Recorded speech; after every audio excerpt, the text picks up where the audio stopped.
Happy New Year to you as well.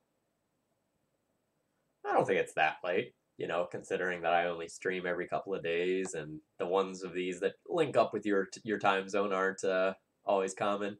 Yeah, I got a snow day. We didn't actually get all that much snow, but it was really icy, and so buses on mountains not so good in the ice, so hence a snow day stream. It's a double feature today, really. You get me in the morning for 4-color Phoenix, and then you get me tonight at the usual time for Bug Loam. So this is gonna be fun. I'm looking forward to this. All right, why don't we just go ahead and jump into it? All right, good morning, everyone. My name's Phil Gallagher. I run Thraben University, a site for legacy, death, and taxes. And today we're actually going to be playing something a little bit further down the combo spectrum. We're going to be playing with 4-color Arclight Phoenix. So in case you've just been living under a rock and you've never seen this sweet legacy deck that's emerging, the general idea is to cast 3 spells in a turn and return a bunch of Arclight Phoenixes from your graveyard to play. So these say at the beginning of combat on your turn, if you cast 3 or more instant or sorcery spells, you can return it from your graveyard to the battlefield. This can be done as early as turn 1. Dark Ritual. Buried alive for 3 Phoenixes in your graveyard, and then Lotus Petal. More realistically, turn 2 can be somewhat common. Ponder, Dark Ritual, Buried Alive. But other times you'll just do something like Dark Ritual, Buried Alive on turn 1, and then turn 2 you can do like Cantrip, Cantrip, Daze My Cantrip, or Cantrip, Discard, Lotus Petal. There's plenty of different ways that you can go and set this up. So the primary game plan is to just go and kill your opponent in probably 2 turns with Arclight Phoenix. If you Buried Alive, that's 9 damage per turn, and if your opponent fetches twice, that's just the game. So against a lot of combo decks, this is just a 2-turn clock, which is pretty crazy. The backup plan is Monastery Mentor. So Mentor just turns all of these things into sort of value-oriented cards, and also produces an extremely swift clock. You can play a Mentor, I guess theoretically on turn 1. I guess you can go land, Dark Ritual, Lotus Petal, Mentor, have 1 black mana left over, maybe cast a discard spell. So this has the potential to be pretty busted. This is Caleb Smith's deck list. He's been mucking around with this archetype quite a bit. There's a few versions of it running around. Usually there's the Monastery Mentor version, and then there's a Young Pyromancer version. And you just kind of have to decide, well, how bad am I willing to make my mana, and what sort of consistency am I looking for? Young Pyromancer, for example, comes down a turn earlier, so it can just go and really take over some games earlier. Whereas if you don't have any acceleration, Mentor comes down on turn 3. The sideboard has a lot of the generic legacy stuff. I just want to highlight Cobol, because that's pretty sweet as a combo hate card. When I talked to Caleb about it, he said he really liked it, but he often just killed his opponents before it mattered, because Arclight Phoenix is just nutty. Note that since we do have a lot of white cards in the sideboard, and in the main deck we have 3 white sources, there is a sort of bonus planes in the sideboard to help hedge for that. A lot of the matchups where you are bringing in Zealous Persecution, Serenity, Disenchant, Source of Plowshares, they're wasteland matchups, so just some degree of stability there is kind of nice. I do want to thank Negator77, Tom Hepp, for supporting this stream. So yesterday on Twitter, when I figured out I had a snow day, I went and said, hey, I'm willing to stream twice tomorrow if someone wants to donate for a morning stream to make it happen. And he shipped the ticks for this one, telling me I could have dealer's choice and play whatever I wanted. And boy, have I been wanting to try out this deck list. So without further ado, let's just get into some matches. This is my day off here. I just wanna play some Legacy. Yeah. All right, we can do some improvement over the parfait stream. Although that one was really fun. the first time I've had to dip into my ticks for a long time. Morning, Orem. How am I doing on ticks? Oh, I'm fine. Yeah, I have 200 something treasure chests queued up.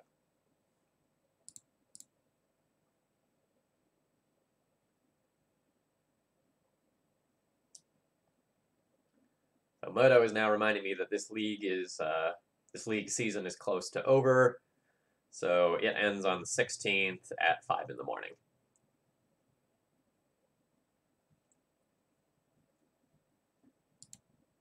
Well, I bombed out on the Tron stream. I bombed out on the Parfait stream. So that's 2 misses in a row. I don't remember what all was before that. I usually sell my chests.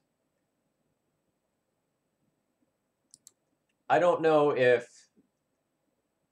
Oh, I didn't accept my match. I didn't hear the notification.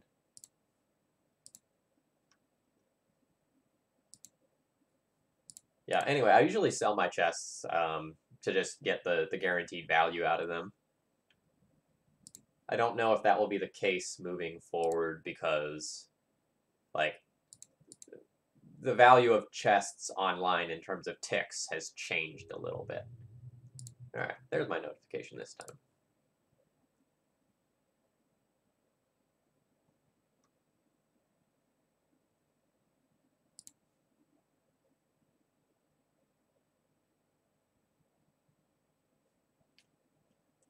So I have no manipulation and no buried alive, which are sort of the key pieces that I'm looking for. So I think this one is going to have to be a mulligan.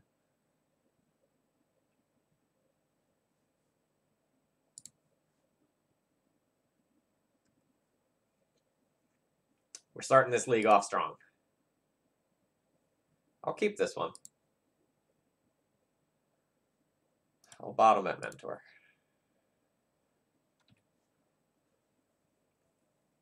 So now I have to like ask myself, am I going to beat a Wasteland this game? And I think the answer is no. So I think I'm going to get an Underground Sea with this and Preordain.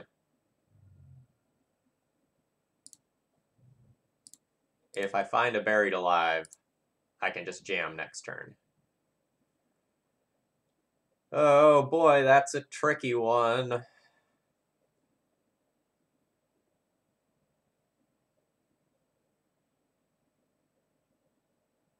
So I can keep both of these and like Brainstorm Fetch next turn and try to set up something.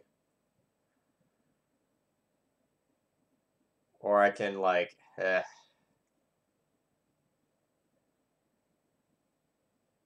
I really just want the exact card Buried Alive, so I guess I need to keep both of these and like try to look for it.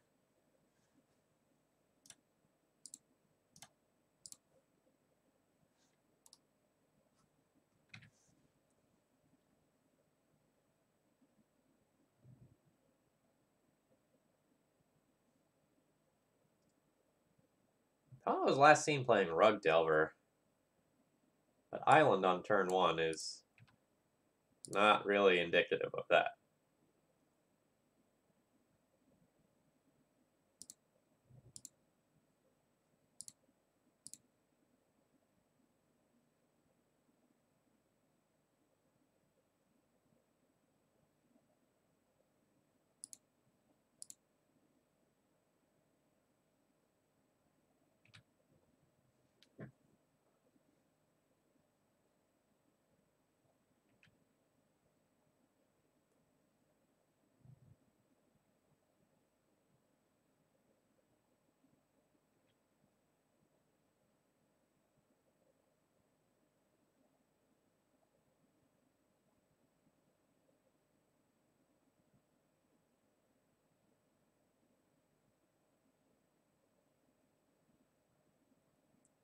Yeah, Orem, that is my plan for the next turn. Unless I draw Buried Alive, then that might change.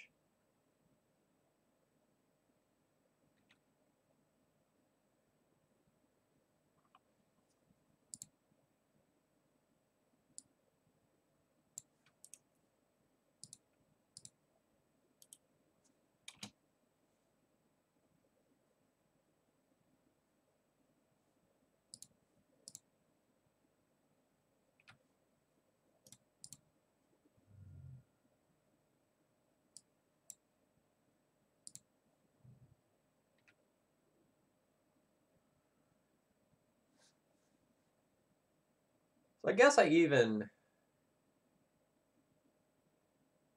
can just Thought Seize before casting Dark Ritual.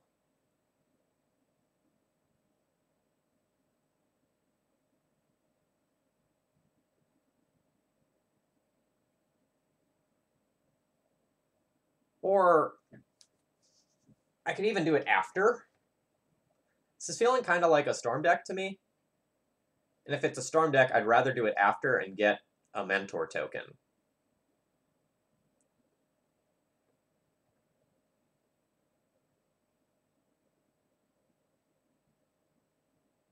So I can go Dark Writ, Mentor, leave a black floating, Thoughtseize, then decide if I want to cast Dark Ritual as well.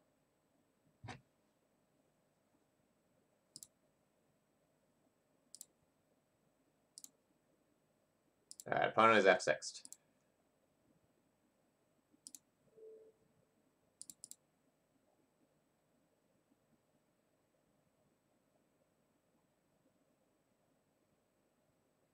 I think I just want to create another token for sure this turn.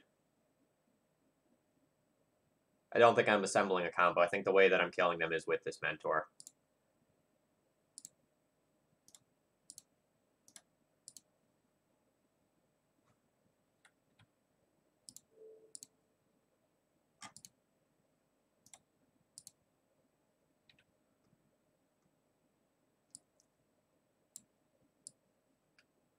Okay. So my opponent does not have any red mana yet for Past in Flames. They also don't have a way to win with Past in Flames. So I kind of have two choices here. I can take the LED that would give them the red for Past in Flames, or I can take the Preordain and kind of just hope to strand some stuff in their hand. What was the last thing that they did? They Preordained and top, so whatever card is next is a card that they actually do want. It's a card that actually lets them win the game immediately, though. So if it's just something like Infernal Tutor, they go Writ, 3, 4, 5, 6 mana.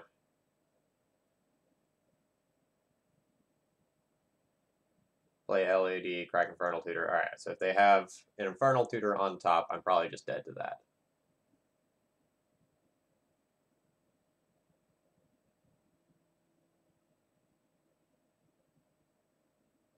I think I take the LED.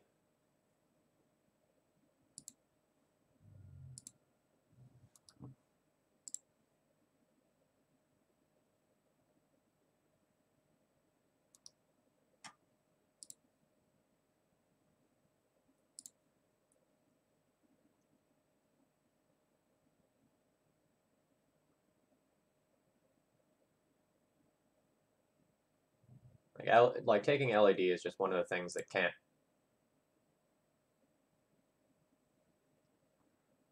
Alright, so did they find LED plus business spell there?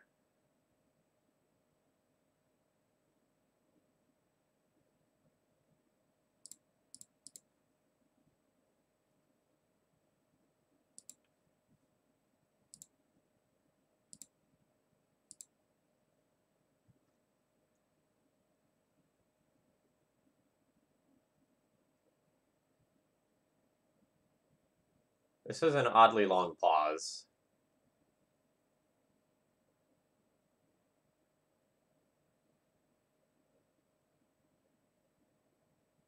What does that mean? Does that mean they don't actually have it, and now they need to, like, crack for red and try to... Ah, okay. So they're gonna try to, like, two-turn it and, like, double tendrils me? Or can they just kill me this turn? So now they LED, crack for red, cast Past in Flames, Writ, tendrils? Yeah, that should do it.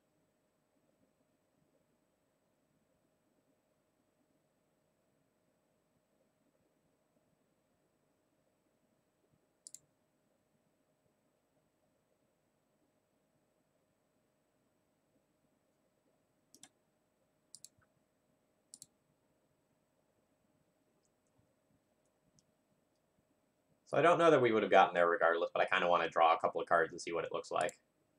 Okay, yeah, so I most certainly would have died then. Alright. So Cobol seems fine. Fluster seems fine. I will consider Tormod's Crypt and Zealous Persecution, but probably not play either. I don't want Echoing Truth.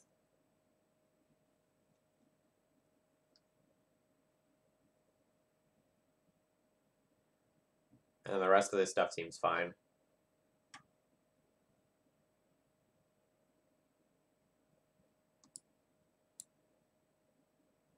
I think this is the sort of deck where I don't really need to sideboard too much, just because, like, my general package of, like, Buried Alive Phoenix is extremely powerful.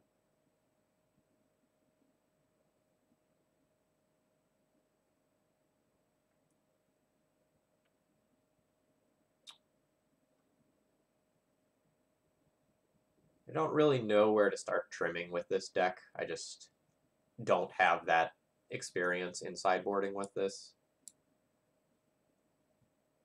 So I think I'll just trim one Phoenix. If I happen to draw one and I only Buried Alive for 2 of them in return 2, that's still 6 damage a turn. That's still pretty good with, like, the amount of other disruption that I have. Maybe I'm supposed to trim 2 Preordains. It's either that or trim, like, a Mentor, since I'm bringing in 2 Cobols as alternative win conditions.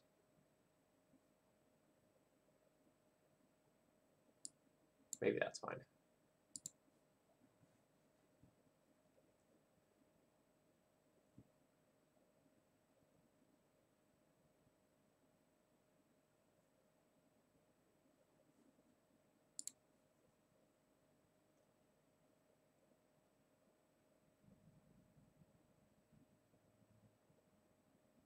So I can turn 3 Buried Alive Lotus Petal, go.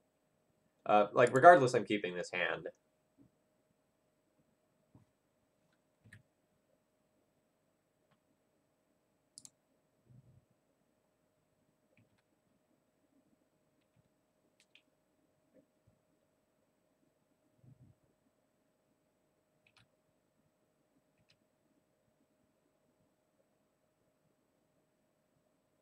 I think I'm just going to expend my resources to cast Cobol this turn.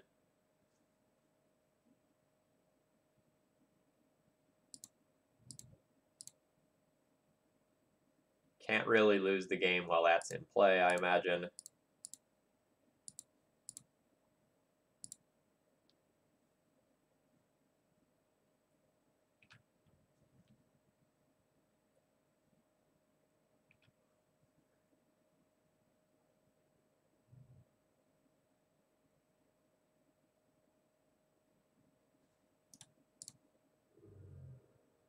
Cobol is probably effectively about 4 damage a turn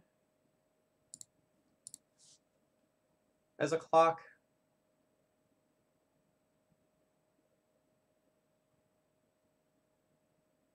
Not really 100% sure, based on sort of experience, how much this is really going to do.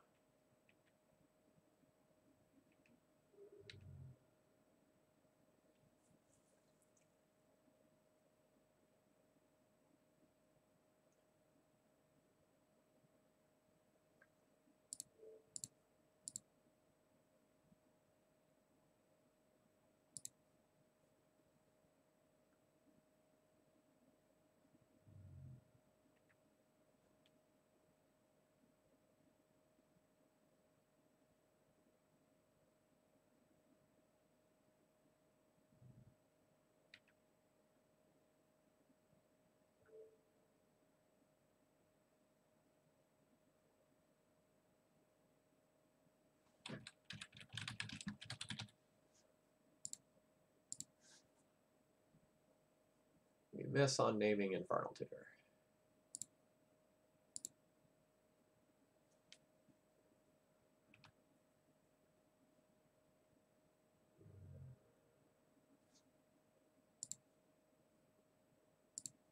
Alright, so what does my opponent do on their turn? They can make a handful of goblins.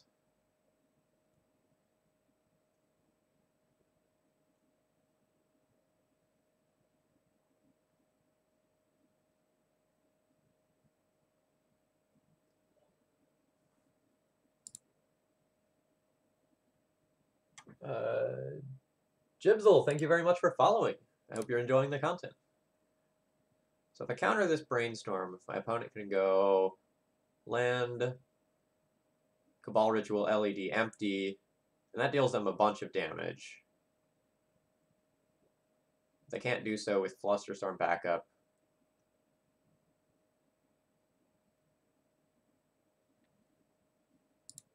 I think I'm going to go ahead and Fluster that.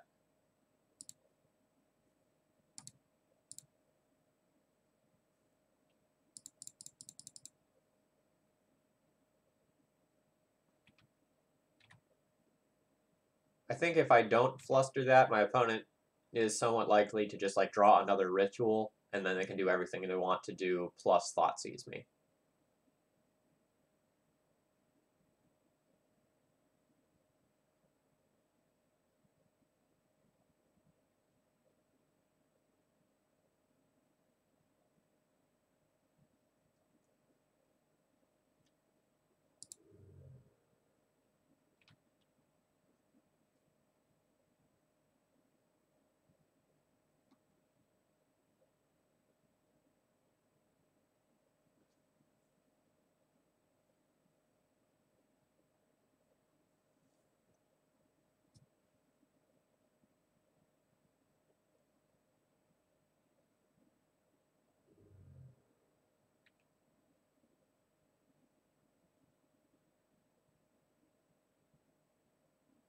Well, they took my Arclight Phoenix, so that's a plus for me.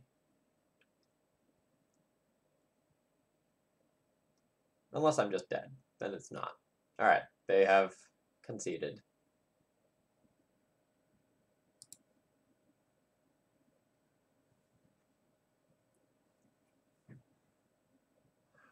So I saw sort of a naturally drawn empty. That might be indicative that that's part of their primary plan.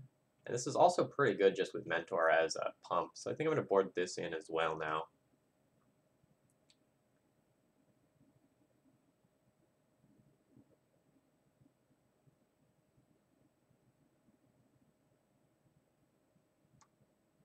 Maybe over another cantrip.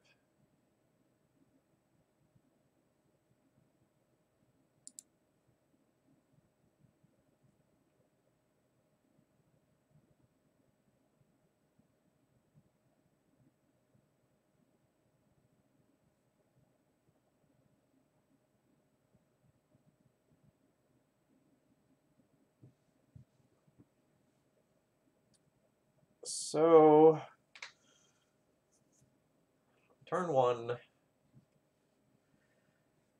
I'd probably get Tundra and Ponder.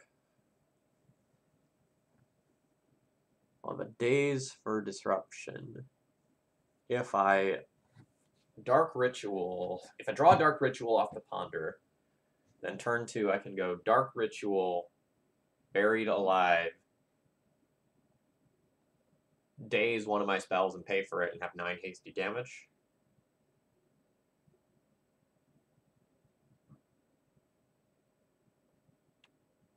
I'm going to keep this.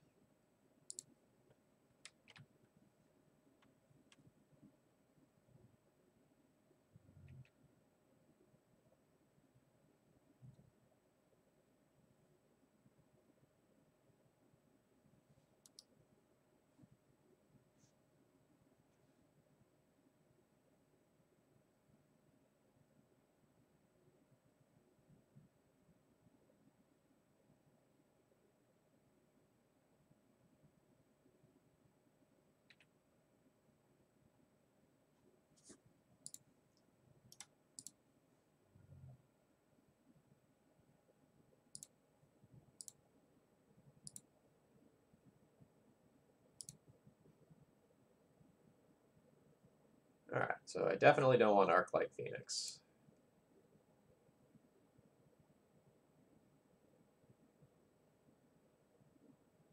Am I willing to draw Daze and Preordain? I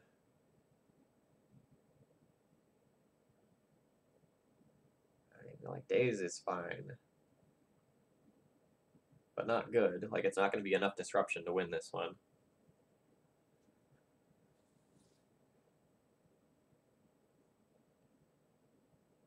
Kind of want to shuffle. I don't know if that's crazy. But I don't really want two of these. I'd much rather, like, draw a natural discard spell or a dark ritual.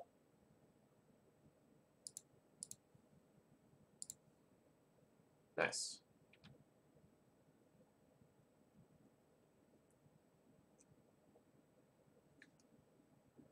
So if I don't die, I get to attack for 9 on my turn.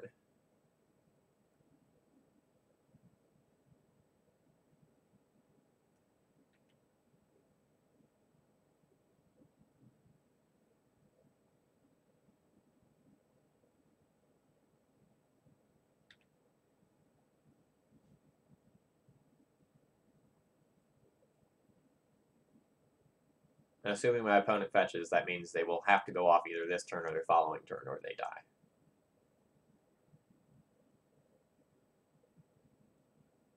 Goblins won't be good enough.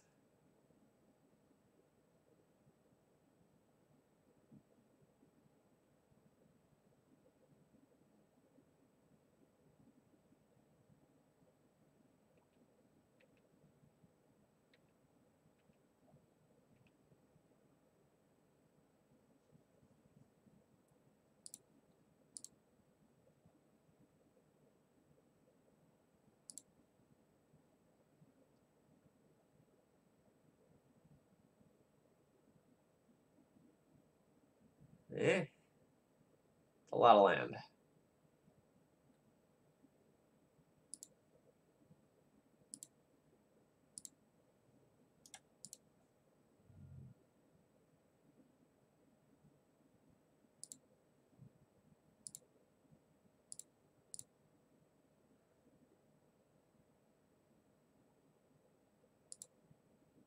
I'll get a little got here if my opponent has Flusterstorm.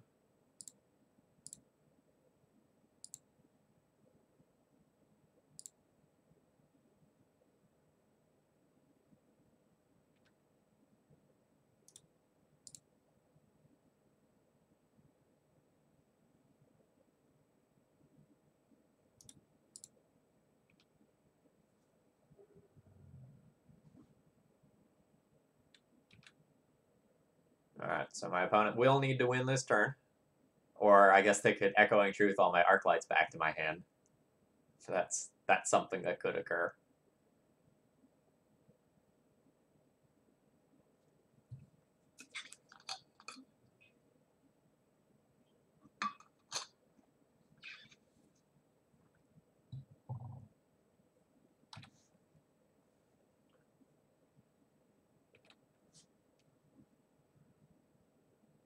Those are not the good brainstorms. The end of turn, I need to use this because I need to use my mana brainstorms feel a little rough.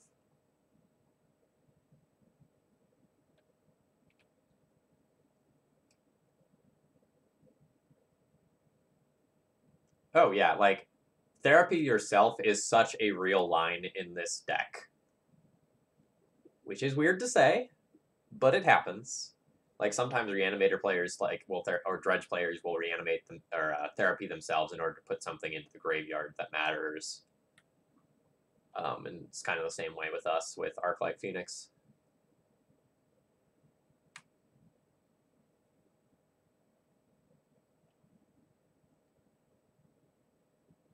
Like, back when Ant was still playing it, like, it came up there as well. Sometimes you would, like, Cobol Therapy yourself in order to try to get Hellbent for Infernal Tutor when you didn't have LED.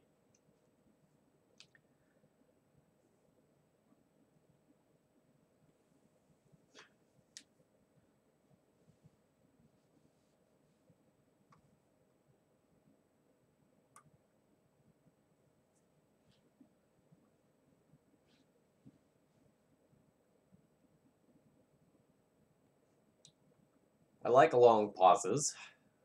They often mean good things for me. All right. You got to do it. You got to do it, friend.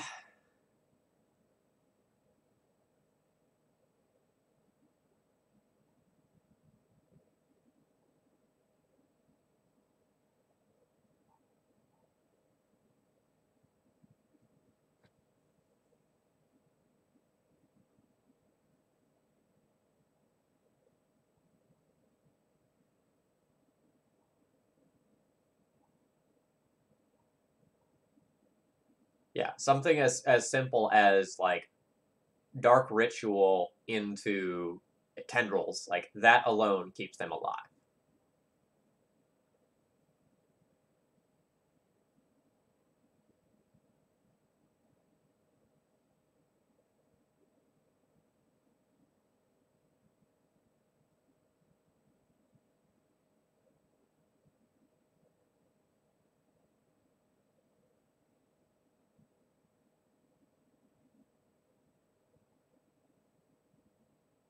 Oh, thank you. I will pull that up.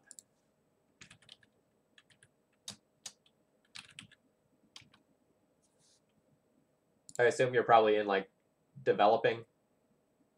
Yeah, buried Phoenix. There we go.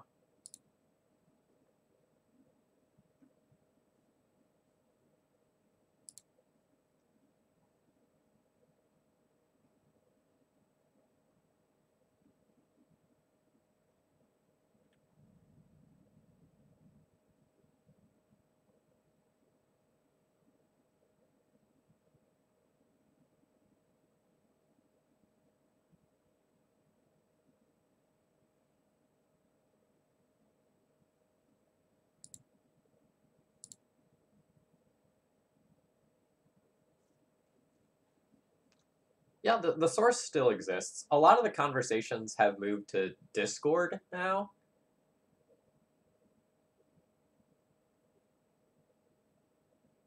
But like the source is still a viable thing.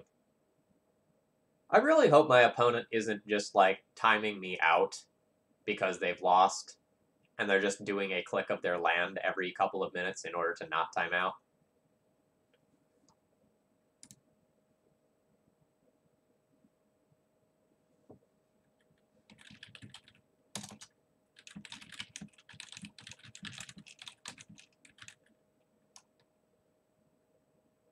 Okay.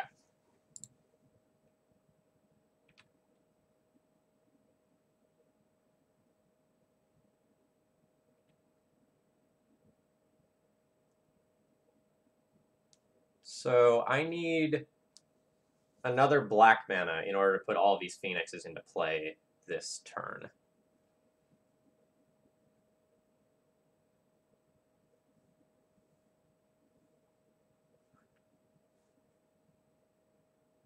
Or no, I guess I can't do that regardless. I don't have anything to flash this back with. This is awkward. I'm going to start with this. Let's see how close to going off they are. Alright, well, they only have one business spell. So I will take their Infernal Tutor. That's great. They're left with Thought Seizes and mana.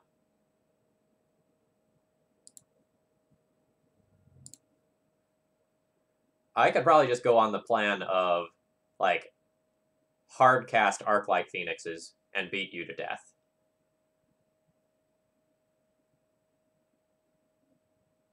I think I'm going to take my 2-for-1 here and get double Cobol Ritual with my Cobol Therapy.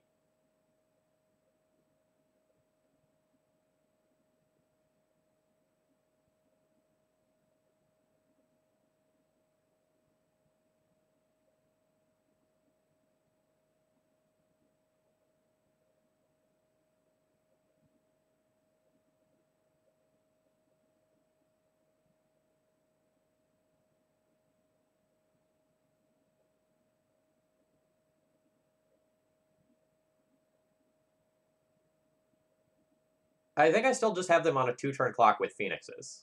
So next turn I cast a Phoenix, the following turn I cast a Phoenix. I think that's fine.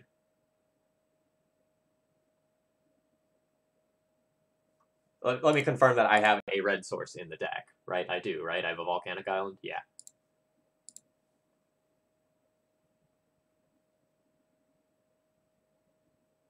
Yeah, I'm going to Therapy now.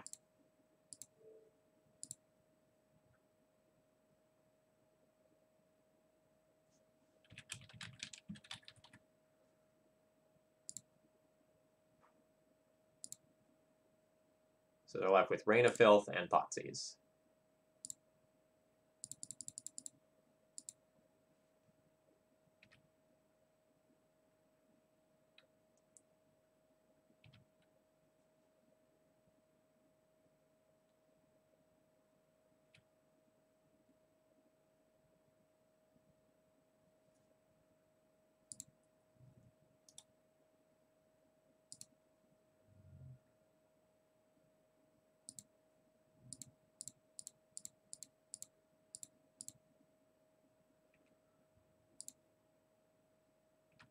I'm not going to Cabal Therapy them again this turn and take Rain of Filth, just because like I have Lethal on board.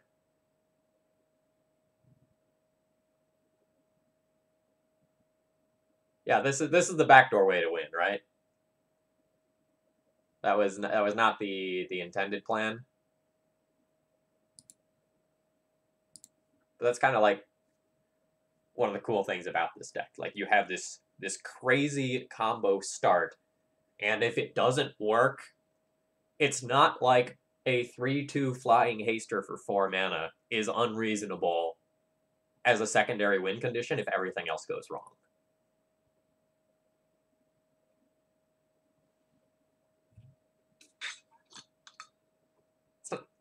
Like you wouldn't put that card in your deck as a win condition if it couldn't do something else cool, but it's fine.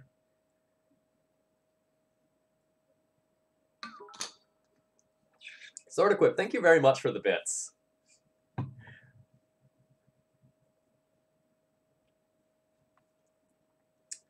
Yeah, I've been wanting to play this deck for a while. Like, I thought it would be full of, like, fun little puzzles where it's like, ooh, how do I do this? Where do I cast this discard spell? Is it me? Is it them? Tom Hep, Negator77, donated to have me stream a second time today. And he said I had dealer's choice, and I really wanted to play this. Like, that was a cool match. We got to see Cobol as sideboard tech coming down on turn 2, being pretty stellar.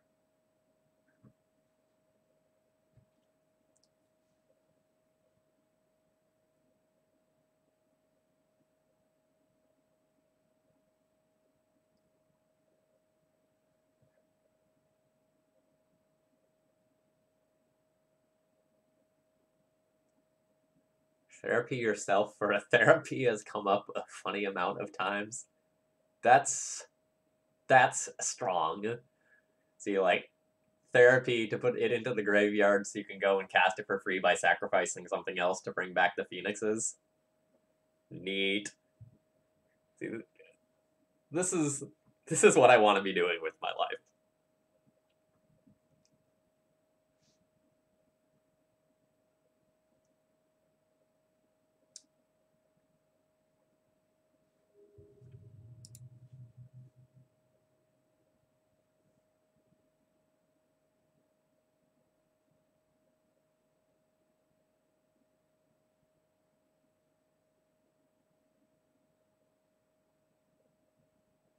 Huh.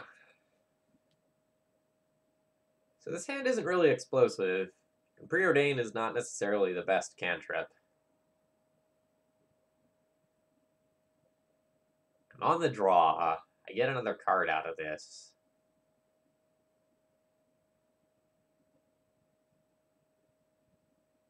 I feel like this one is borderline. If I draw a Mentor, I can just play a Mentor on turn 2. If I draw a Buried Alive, I can turn 3 Buried Alive. Or I can turn 2 Buried Alive. And then I would need one more. Have to be like a turn 3 Buried Alive unless I get like another Lotus Petal.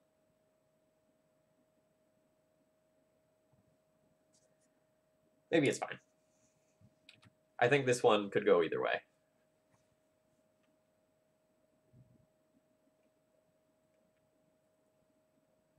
Alright, so we're playing against depths.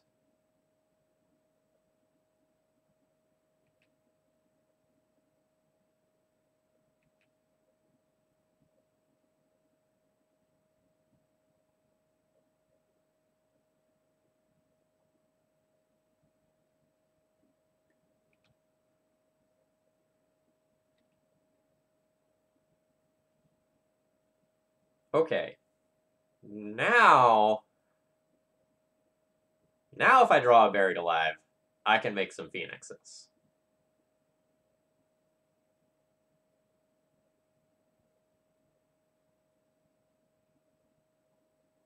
I think this Cobol Therapy is largely going to be dead this game. And I think I just want to try to find Phoenixes as soon as possible, because they can either attack or block Merit Lodge. I don't think my opponent has like a Vampire Hex Mage. They would have just played it out. They could have another Tutor, but they might already have one part of the combo in hand, and it's kind of irrelevant. So I'm going to lead on Preordain.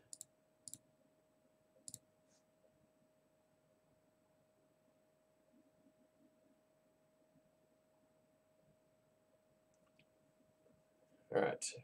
Am I willing to accept Brainstorm? If I accept Brainstorm, and I Brainstorm into a Dark Ritual, I can cast Brainstorm, go land, or into a Buried Alive. I can go land, Buried Alive, land, Petal, Petal, Buried Alive, 9U. So I think I accept that.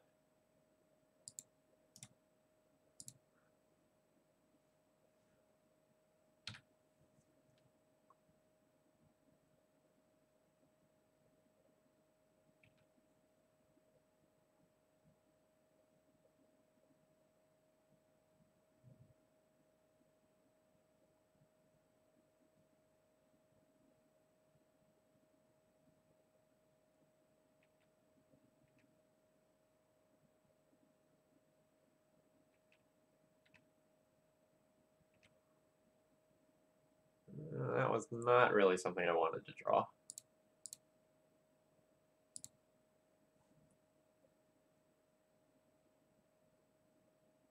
Echoing Truth is really good, though.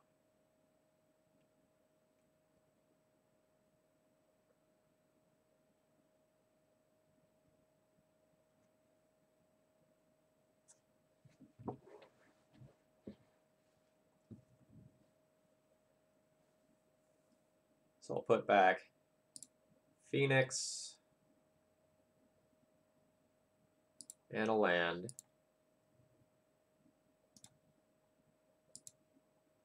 Fetch.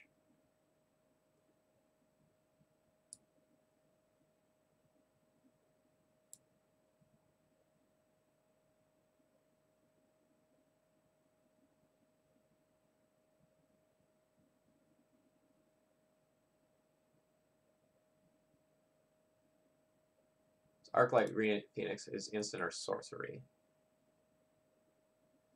I'm not actually going to return them this turn.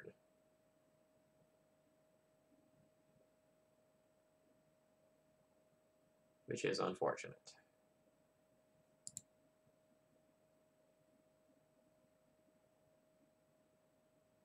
So next turn, I can go use my land, Petal Petal, Buried Alive, Cobol Therapy, and Preordain, and do it. I think I'm just going to play a Petal and a land and pass.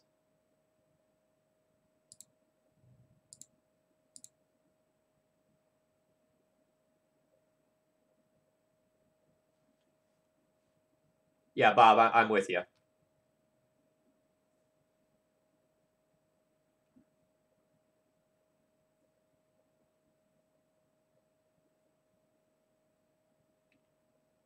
Not even cracking the map.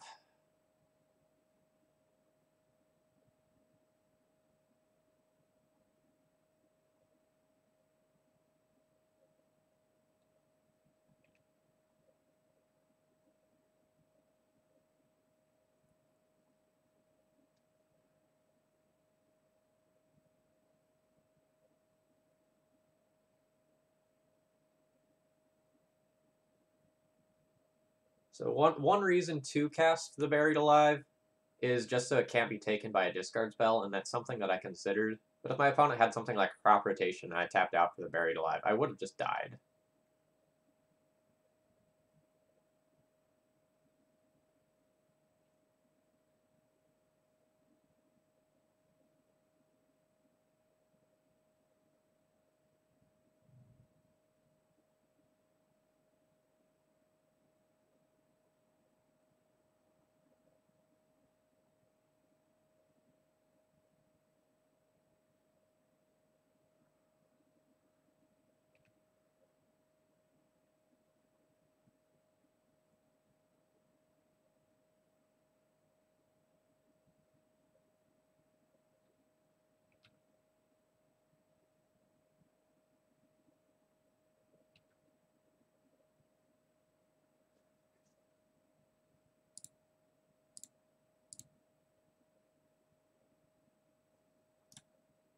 The deck is on screen. If you click the Cardboard Live extension there, you can pull it up. That's the cards on the left-hand side of the screen.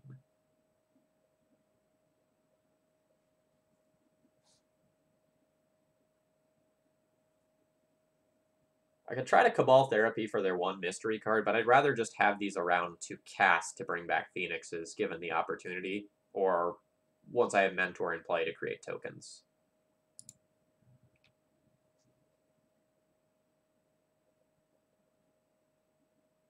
Yeah, it's an awesome extension. I love it so much. They're doing awesome things for the community. Oh, sweet new Dark Depths art. Very Cthulhu-esque.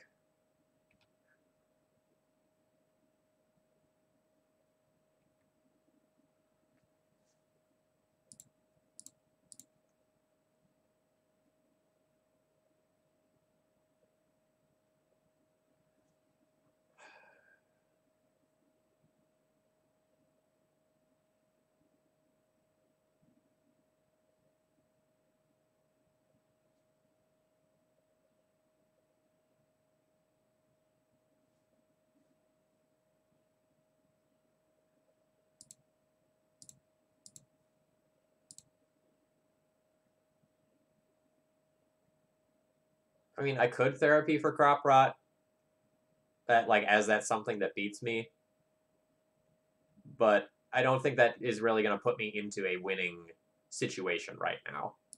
I think I have to try to win this game, not try to not lose it.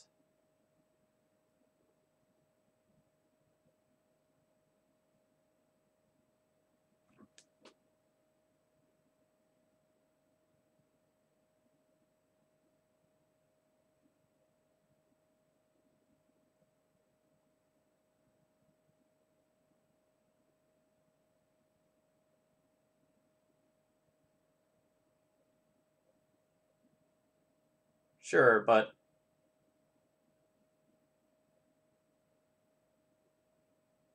my hand is absolutely terrible. I have one viable card in it.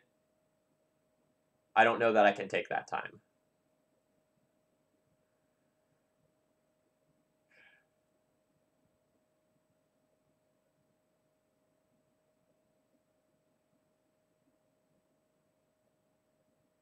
So this is a tricky ponder.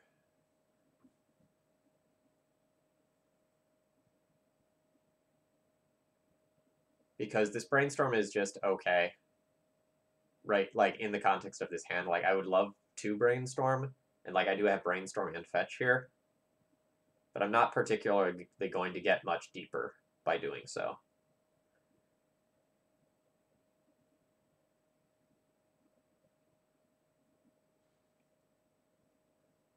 And at that point, I just hard cast the damn Phoenix.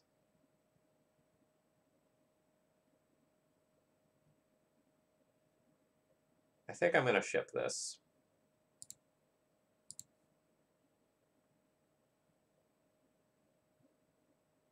This I like better.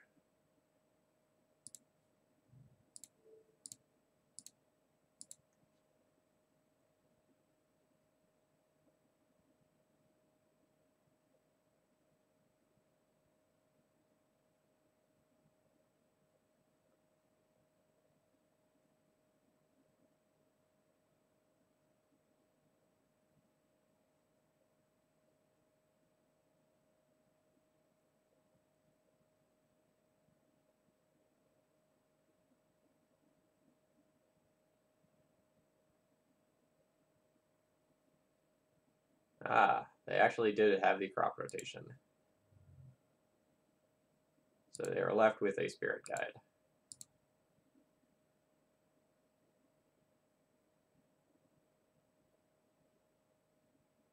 Which I don't think is worth a Cobol therapy before someone suggests that. I'm okay with them casting a 2/2 and starting to peck me to death with that, I think. Because it would... I need to hold up Echoing Truth, so it would cost me Lotus Petal and Cobol therapy to get a 2/2. I'm not about that life.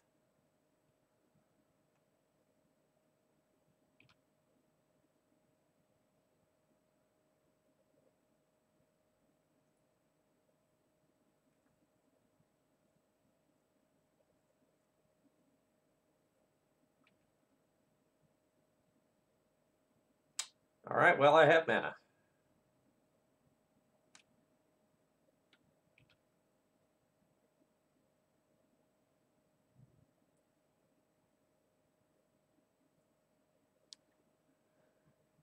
This is problematic because now they can just make 2 Merit Lodges. Like, they can make one, let me bounce it, Expedition Map for another Dark Depths, and do it again.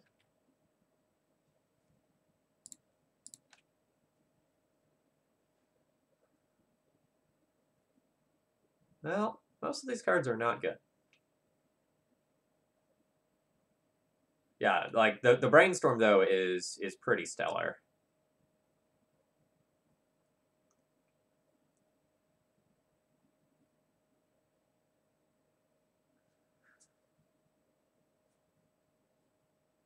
I think I'm going to put back both Therapies. I think their time has passed. Days is not great either, but my opponent's likely to sacrifice a handful of lands. I maybe will get something with that.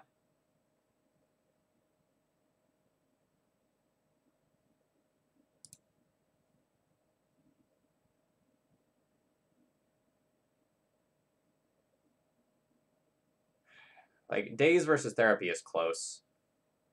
Maybe I'll keep a Therapy in case I need to do some weird, like, Arclight Phoenix shenanigans.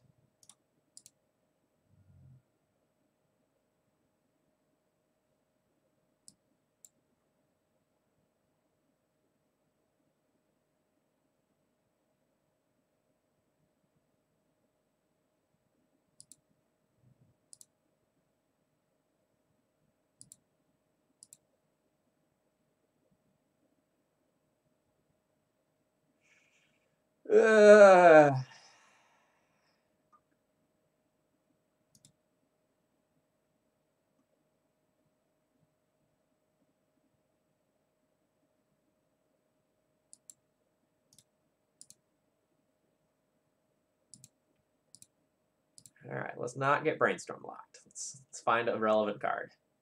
Fuck.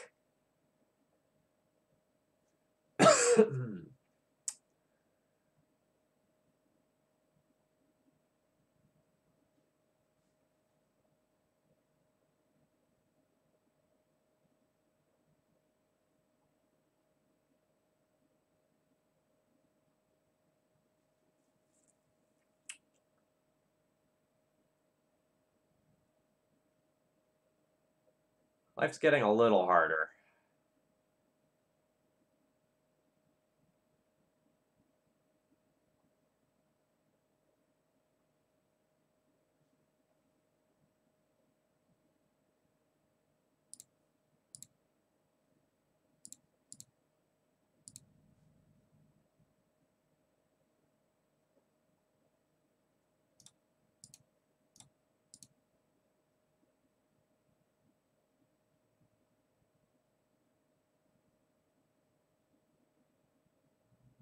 God, I wish I would have kept the pedal.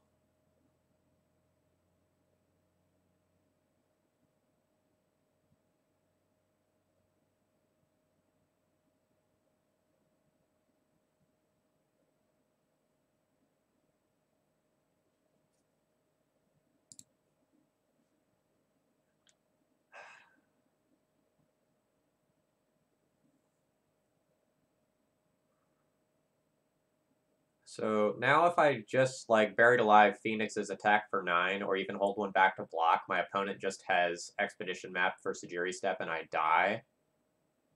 So I actually have to pass the turn here, unfortunately. Oh, that's so sad. I need to get them to burn their expedition map for another Dark Depths.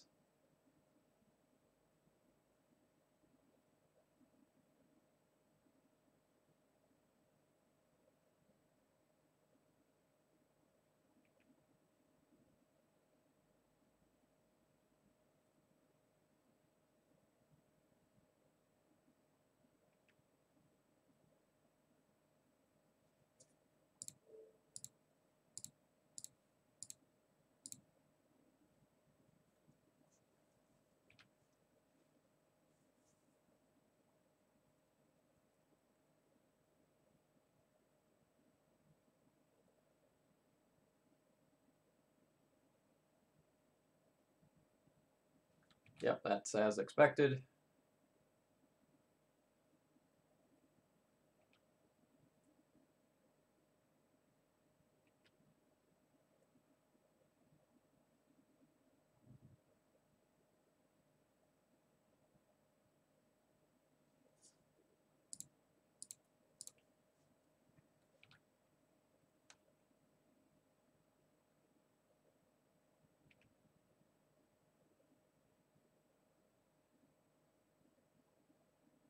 So I think I want to Dark Ritual Buried Alive for my Phoenixes before brainstorming so that I don't brainstorm into them.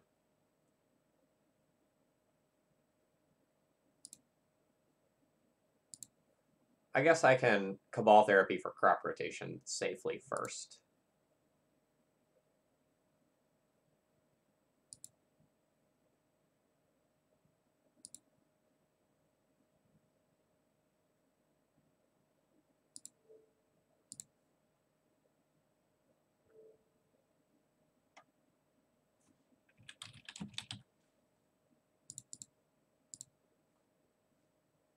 A Pithing Needle. Alright.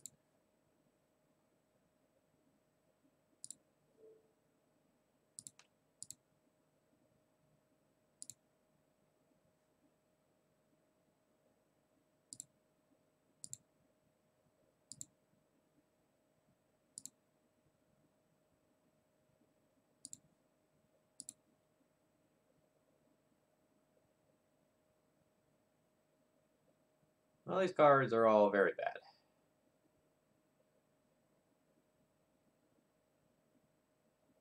And they are not going away either.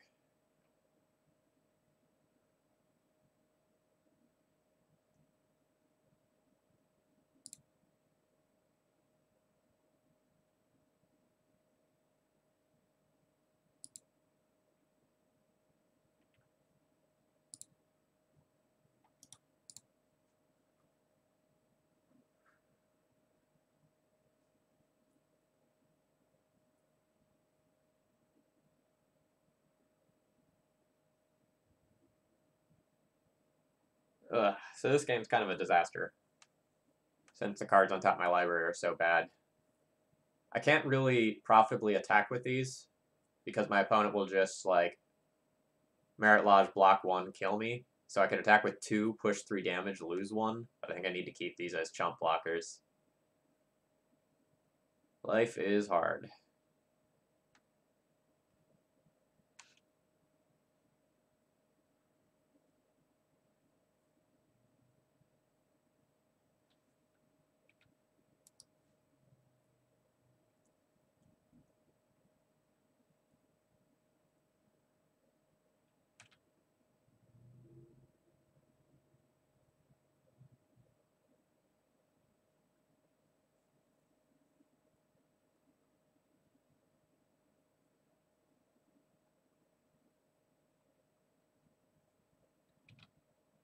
Okay, I am just dead immediately to that. My opponent will Expedition... My opponent does not have Sajiri Step in their main deck.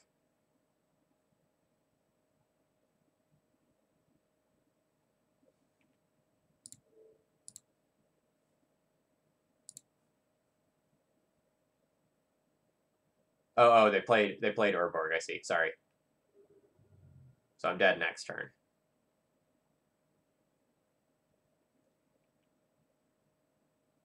Yeah, okay. So I guess they just, like, did not think about it and just played Urborg, and then they couldn't play the land. I see.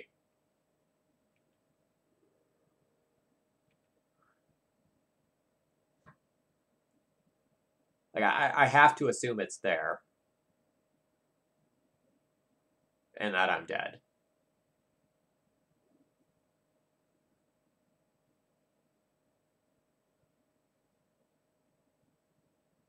So I can cast Dark Ritual, Cabal Therapy them, sack a Phoenix, Cabal Therapy them, bring back a Phoenix, and attack. But I'd rather bring back 2 Phoenixes on the off chance that I'm not dead. So I'll just attack with 1 Phoenix this turn. But they should have Sajiri Step in their deck, and I should be very dead.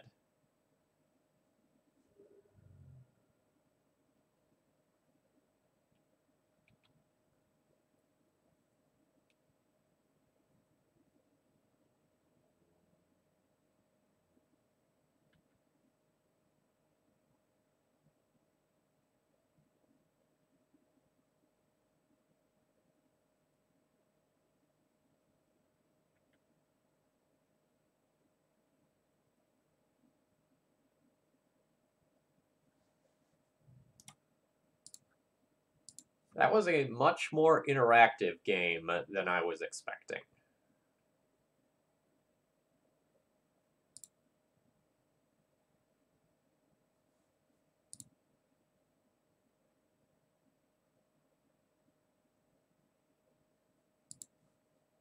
So I probably want Swords to Plowshares and Flusterstorm. That's probably about it.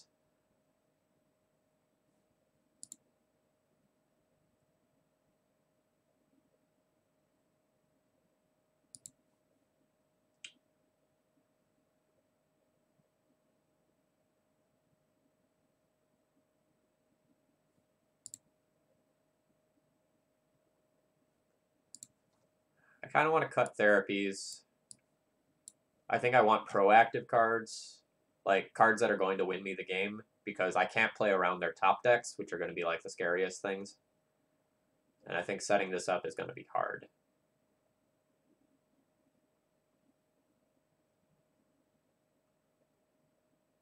I think this is all I'm going to play. I'm just taking one more look. I think this is fine.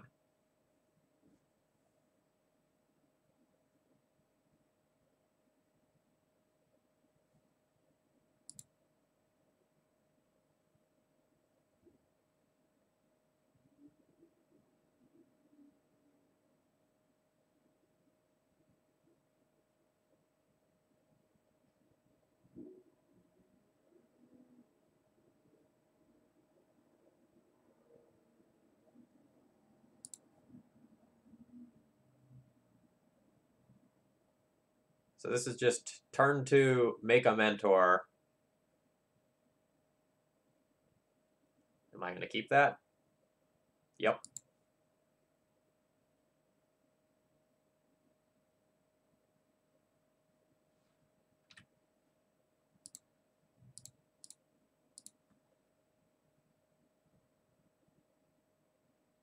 Stays fine. Daze goes around my turn 2 make a mentor plan. Like if I dazed a turn 1 play, but it would protect a mentor once it's in play, and if my opponent thought seizes me, I can just kind of restart the game effectively. So maybe it's fine.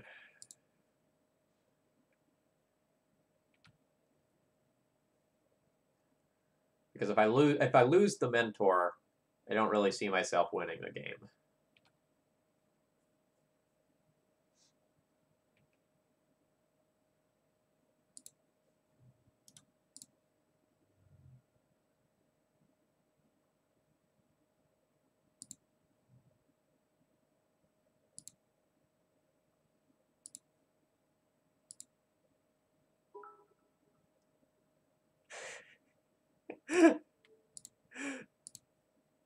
Jarvis, thank you very much for the bits.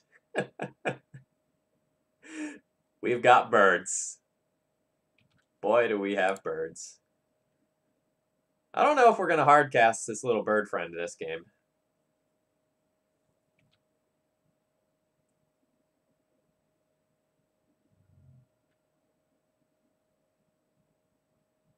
But it's definitely not outside of the realm of possibility.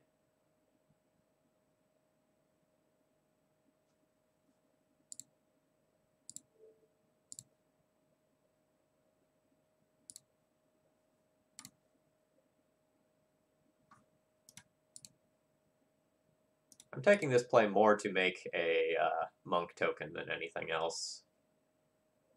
Like, my hand isn't all that great, so I don't really care about the cards in it too much.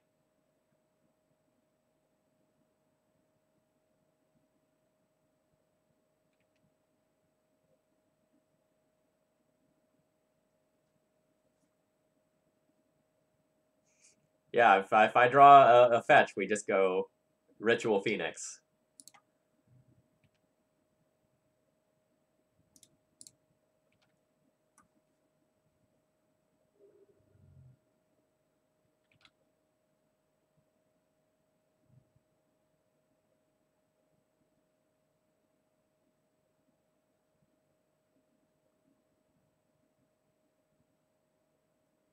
We'll probably Flusterstorm literally any spell they play. Not that one.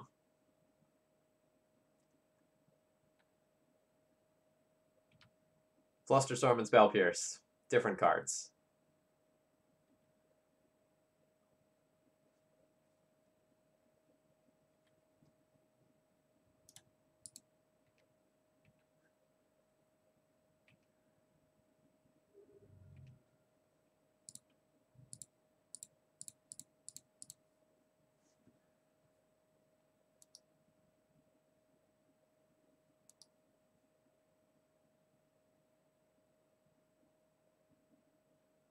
My opponent might just die next turn.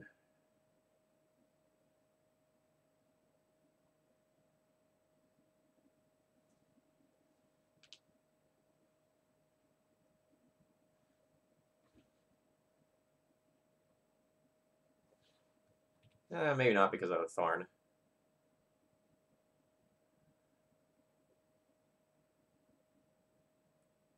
So the real question is, do I want to Dark Ritual into Brainstorm? I think yes.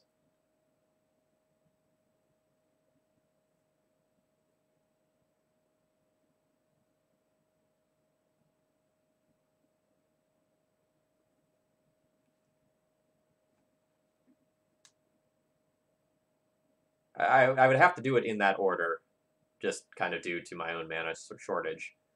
Unless I just draw a land with the Brainstorm. There's this Thorn in play. That's the issue. Does that wait? Hold on. So I go Dark Ritual up to 4 mana, Brainstorm, Fluster the Brainstorm. Is that dead? So 3, 6, 9, 10, 11, 12, 13. Yeah, that is dead. Oh, good one. No, that still works, right? Or no, Dark Ritual gets taxed too. Yeah, maybe I'll just Brainstorm. Because then I can hit a land and hold up Fluster.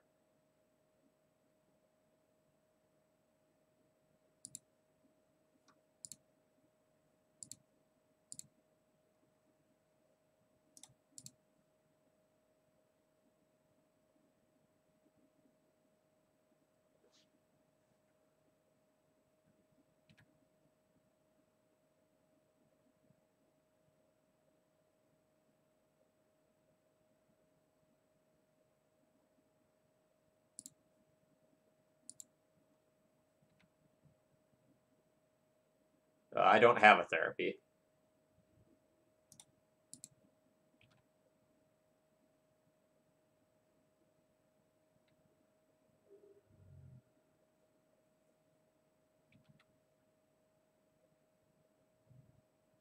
Oh, sure. But here's the problem with that. Those are in the sideboard.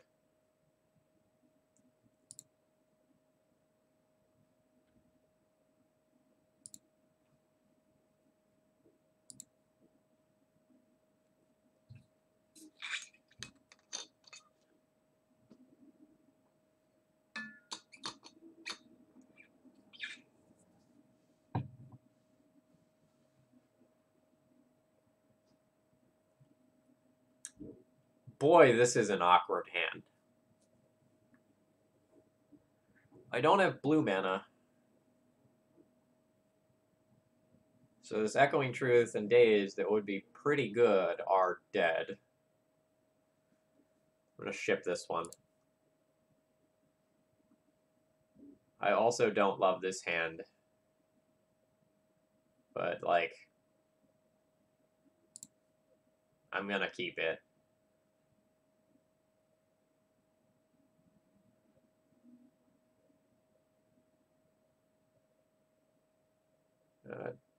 Dark Ritual doesn't really contribute to the plan that I have going on here.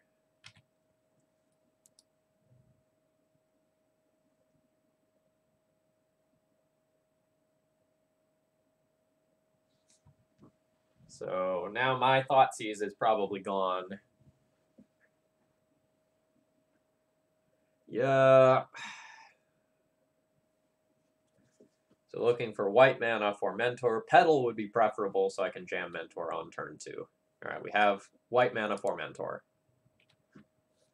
I'm going to try not to daze things this turn, as next turn I can just hard cast Daze as my play for turn.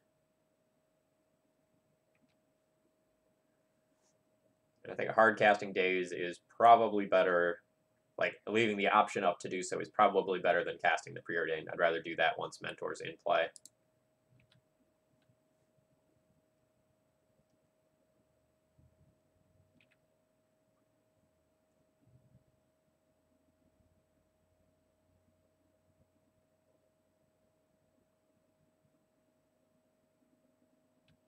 Well, I mean, yep.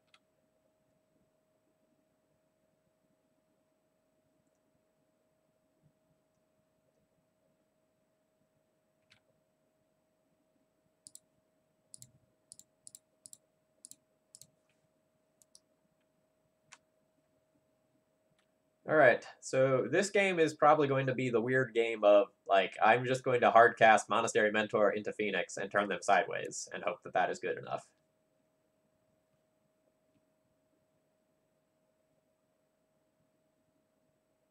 Opponent's hand seems weak. Like, they have neither combo piece. Oh, Massacre. Okay.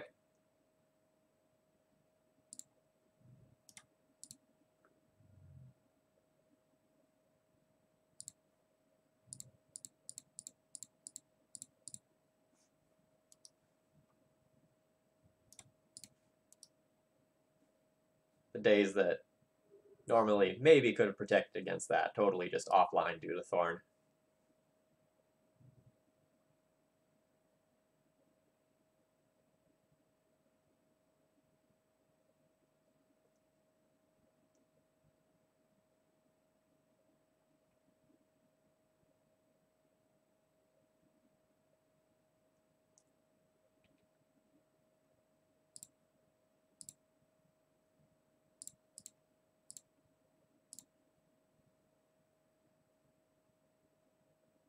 Oh, nice, another Mentor. I'm going to put back both Dazes.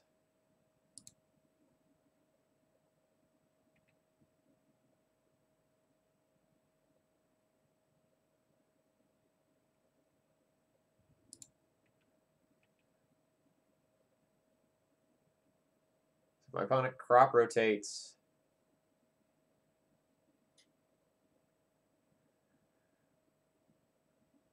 Yeah.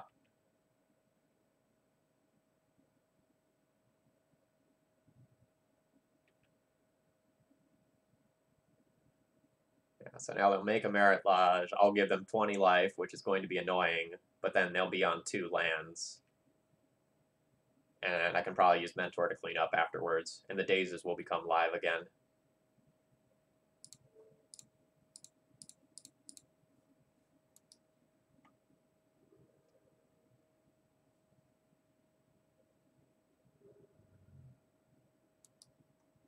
So all I have to do is probably not time out this game.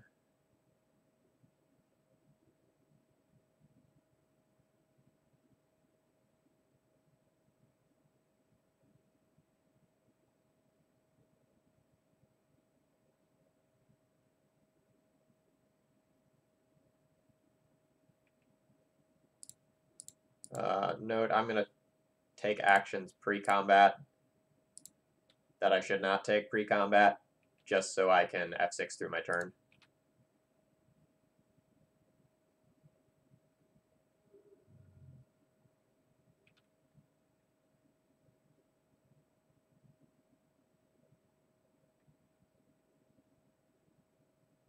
Whatever that is, I'm dazing it.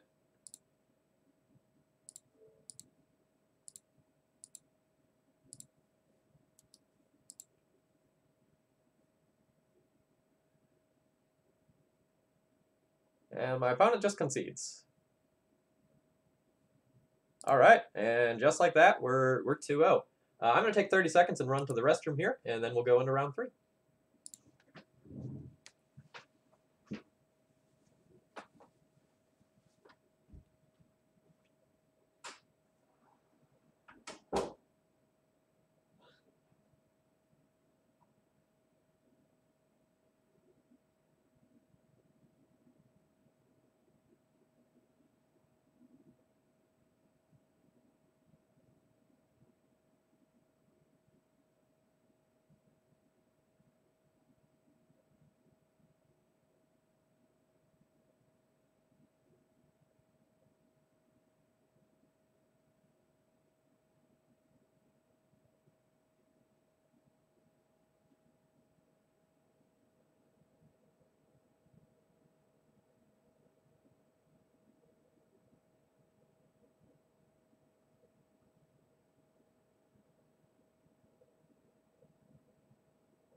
All right, I'm back. Hi everyone, my name is Phil Gallagher. I run Thraben University, and today we are playing with 4-color Arclight Phoenix.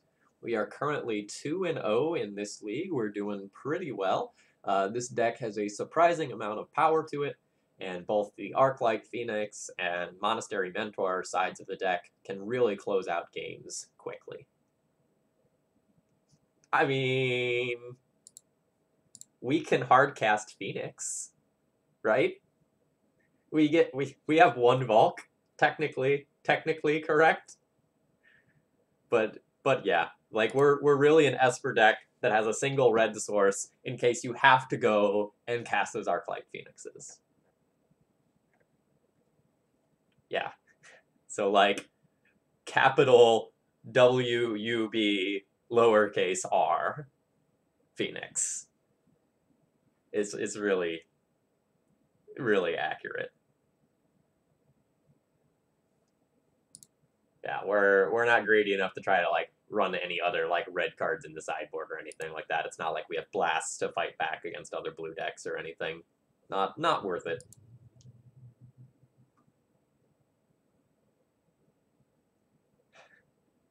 Yeah, but we have Lotus Petal. It's fine. That fixes everything, doesn't it?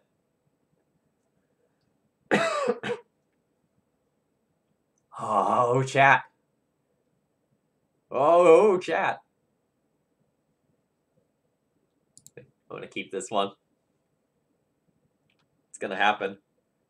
Turn 1, Dark Ritual, Buried Alive, Lotus Petal. Don't just Chalice me. Don't do it.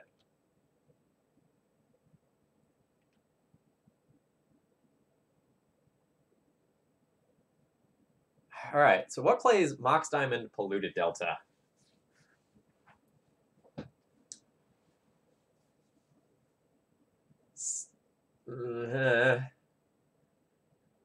Bug stuff. I mean, I don't think it really changes what I do.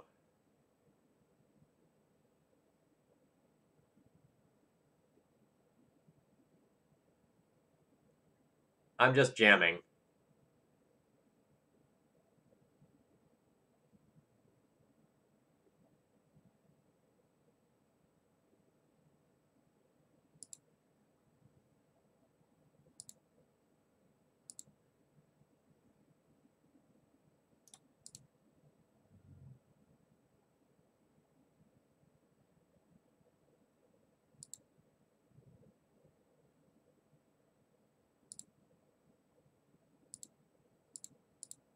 I'm gonna play this out. Let me play around a Spell Pierce.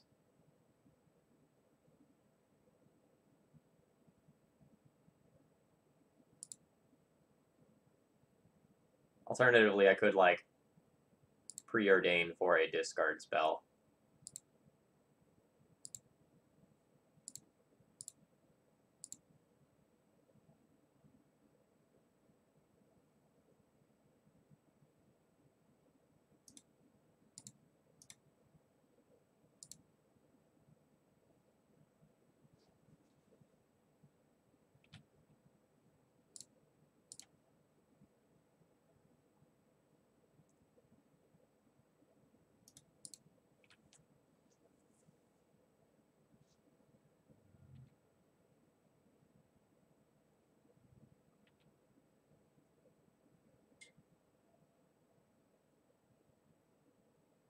Assassin's Trophy 1.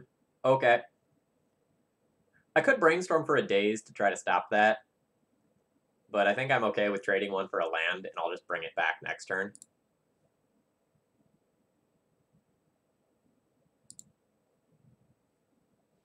Geez, that even comes into play untapped.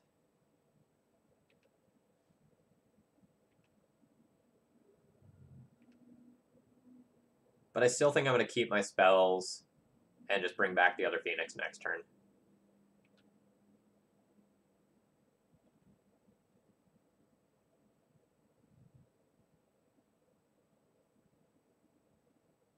Okay.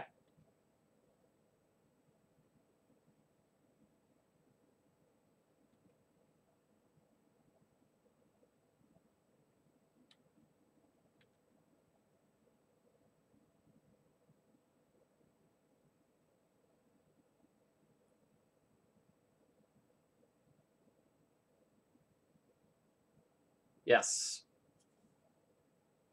I'm tempted to brainstorm and get a shuffle.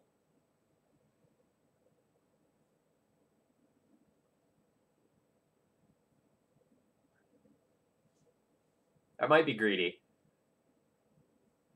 But I'm pretty likely to hit 3 things that I can cast if I brainstorm and get a draw for a turn and a shuffle. So I will do so. Yeah, there we go. So put back land, land.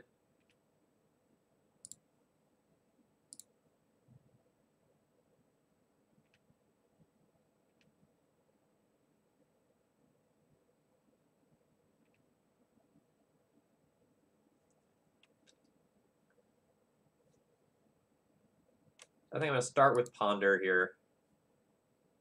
No, I'll start with Brainstorm. No, I think I just want to try to, like, guarantee that I don't get locked. Because I need to find, like, another colored source or something else that I can cast because I'm sort of choked on blue mana. This all is fine. So I'll send back Daze, Tundra, draw Thoughtseize, shuffle, no.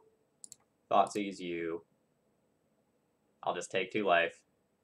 Take none of your cards.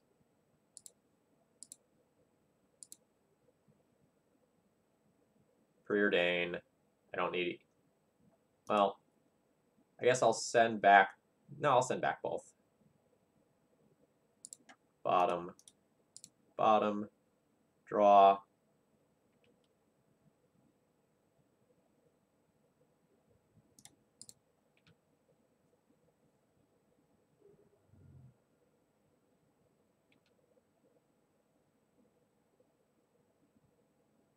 This deck is neat.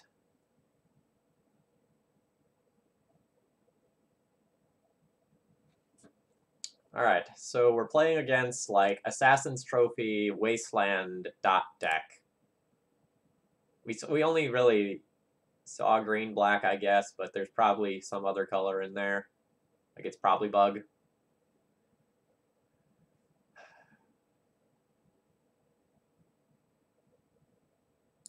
I think I just want to play another basic if my opponent is going to be Assassin's Trophying everything I know and love. And this is most certainly a Loam-based deck, so I kind of want to do this as well. This is probably all aboard.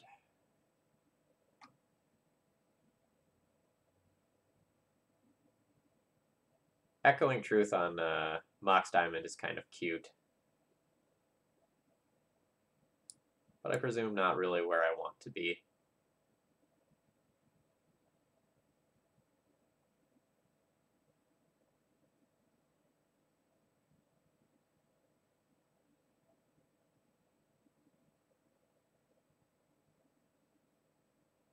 Do you mean they, the deck, or they, the player specifically? Because I'm not super thrilled about bringing in Ensnaring Bridge in my, like, Phoenix Mentor deck. The player, okay. Alright, so if Chalices are in there too, I do need answers to it.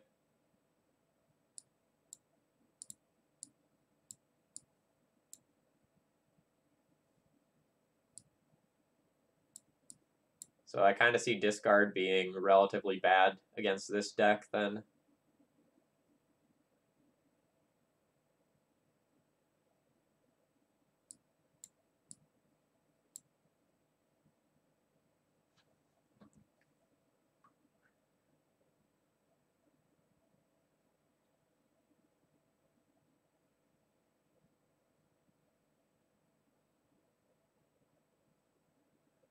Oh yeah, I guess if, like, we're dealing with Chalices in here as well, then Truth is fine. Am I not supposed to bring this in as an out to Life from the Loam?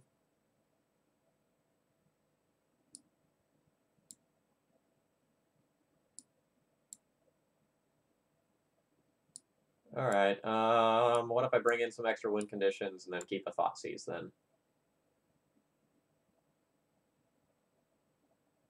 Could also Fluster.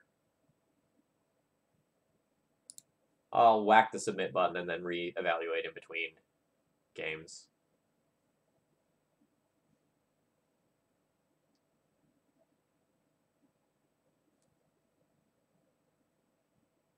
Alright, so I turn to either Buried Alive or Mentor.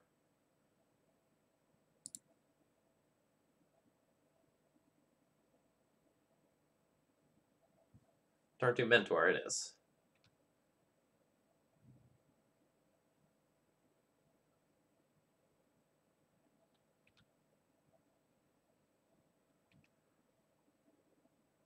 Turn 1 Mentor.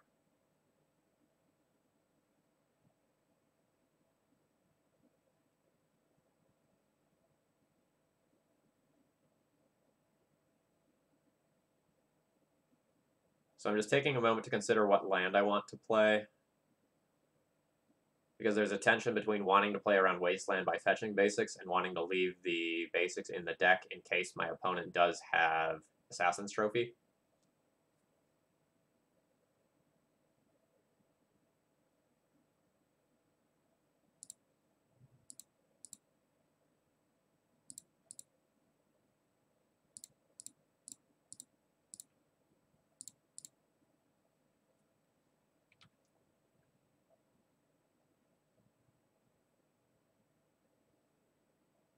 No, I'm jamming. I'm going to put them in the situation of, like, if they don't have a removal spell for this turn, I probably win the game. Otherwise, like, I'm going to be left with, like, a 1/1 prowess creature. And that's not awesome. Like, this is sort of the same philosophy that I was using when I was playing 4X Mentor Miracles with Wilson. Where, like, make them have it. If they don't, you're just, like, so incredibly favored.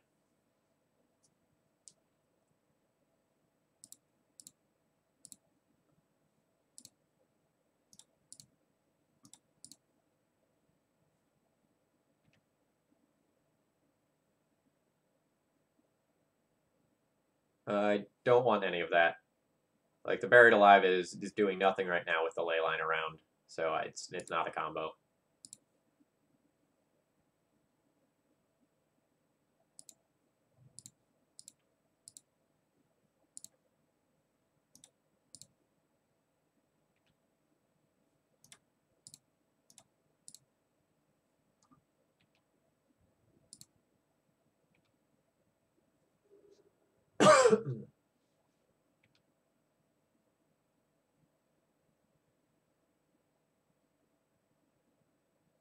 I mean, I am all about back to basics as a Magic card, so my choice is clear.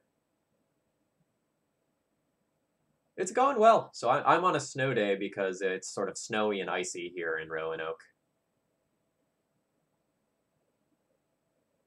100% will take that.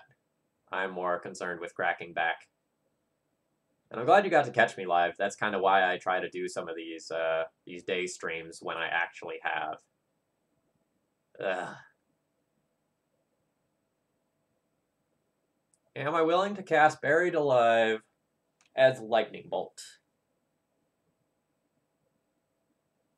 I think so.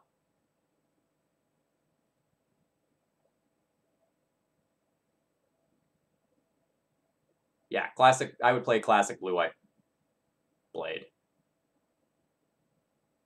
I could cast both Buried Alive and Daze as bolts and, like, do 6 damage to my opponent.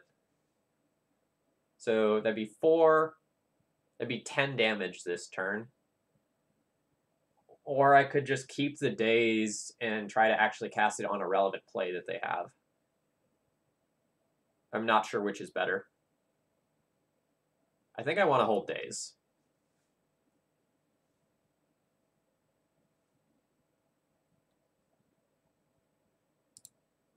Oh shit. That was like the one land I should not have played. Alright, we're not doing that.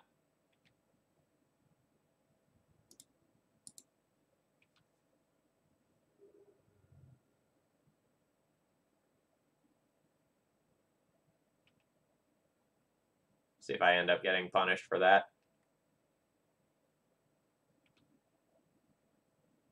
My brain went, oh, I'll just not play a fetch in case I need to brainstorm back that plains to my hand. I just kind of derped there.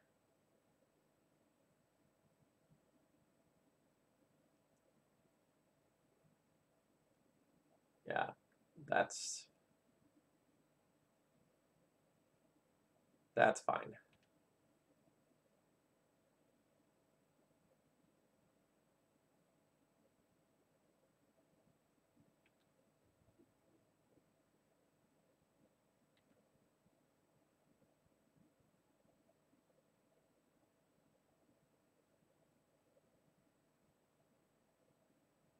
So this turn, I can cast, like, Buried Alive and Daze it. And then force a potential chump block. Or I can just cast the Phoenix. And then not attack with the Mentors this turn. And then try to have a critical mass of stuff to finish the game next turn.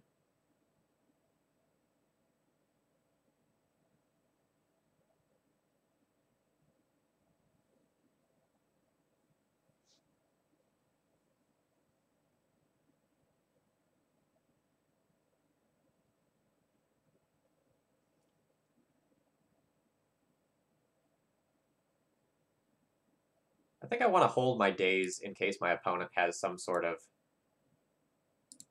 spell that can kill my Mentor this turn. I think they already would have used it, but I've been wrong before.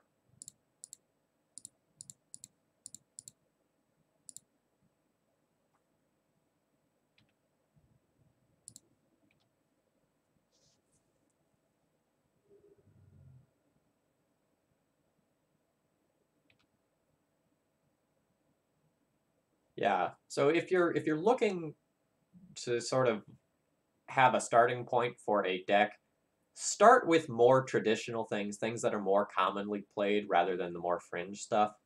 Like if you search like Niv Magus Elemental in a database, you won't see that many legacy finishes with it. Whereas if you search for like back to basics in Stoneblade, you're going to see that all over the place. So that's probably going to end up being a better starting point for you accordingly.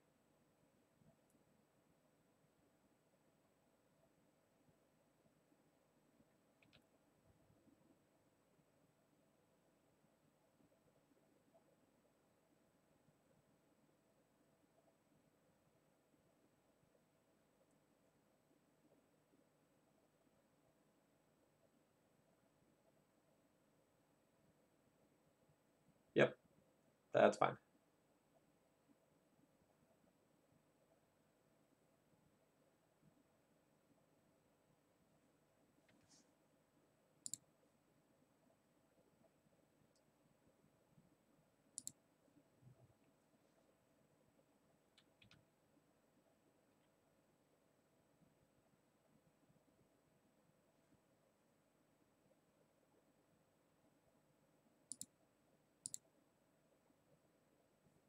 I guess I can do this one at instant speed. It doesn't matter if I do it first because of the Chalice.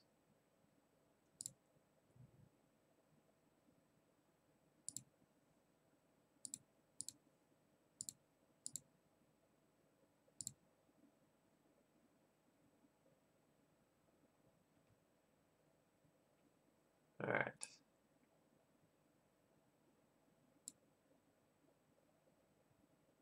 So I don't think I actually want to get rid of any of these.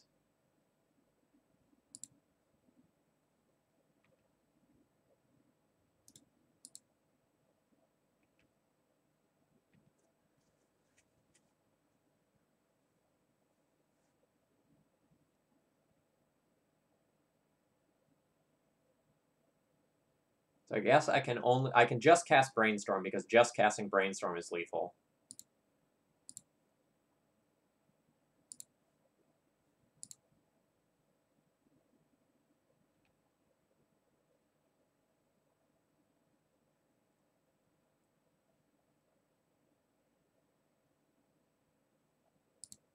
And like that, we're 3-0.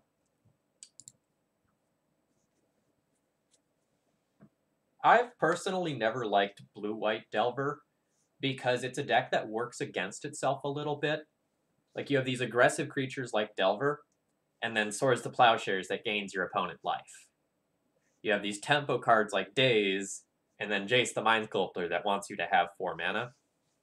So I've never really liked Blue-White Delver.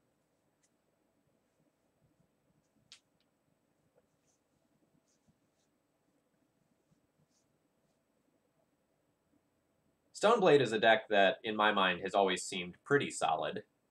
It has tools that lets you win games of Magic. You have a decent amount of interaction, and you have some really hard to deal with cards like True Name Nemesis that can give you a lot of free wins when decks just can't answer them.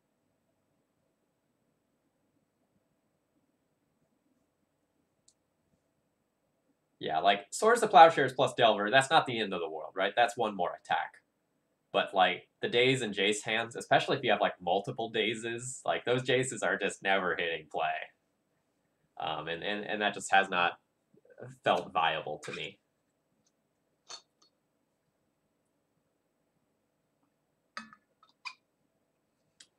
All right, I'm going to refill on water while I'm in the queue.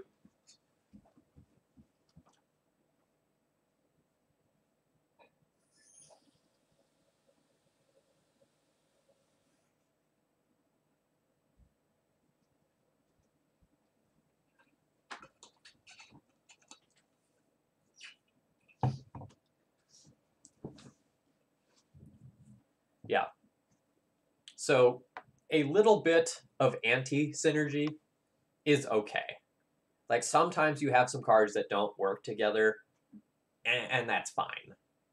But if you have a lot of cards that are sort of at tension with each other, it's probably bad deck building. The people who like that blue-white Delver deck kind of claim, well, it's a deck that can let you pivot, to whatever role you need at any given time. And I've just never really bought the argument that like that ability to pivot is better than the downsides that the deck has. I have no lands. Like, I can Lotus Petal keep a land, but I'd rather, like, take a mulligan and try to do better with a Scry.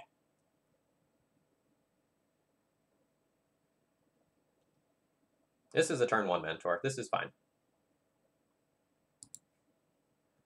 That can go to the bottom.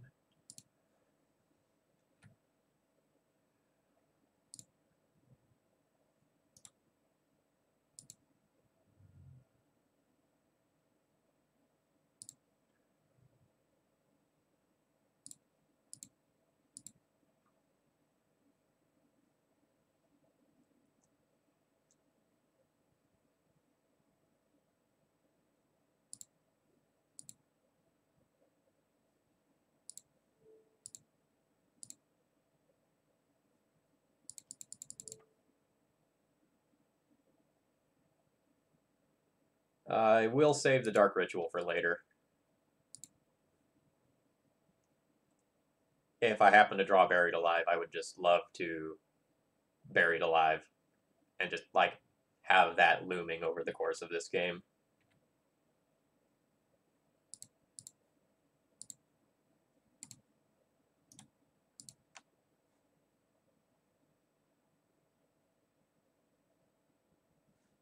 Spell Pierce. Sure.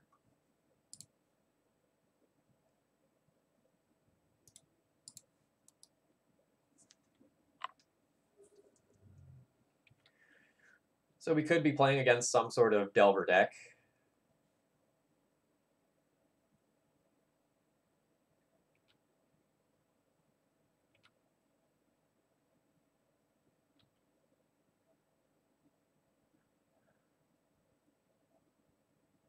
I take a super aggressive tempo play of treat Echoing Truth as Awkward Lightning Bolt against Baleful Strix.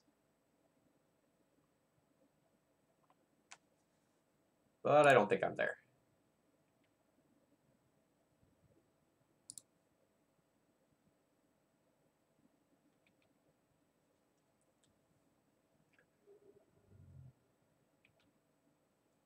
I'd much rather, like, Echoing Truth my own mentor if my opponent tries to use a removal spell on it.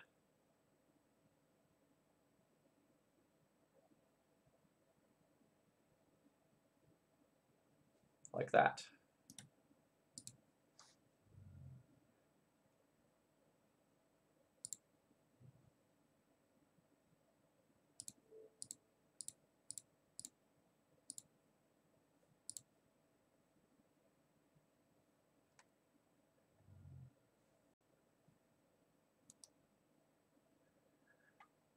All right. Now in the short term, things are not looking good. Never mind, everything's okay. I think I will do this pre-combat to push more damage.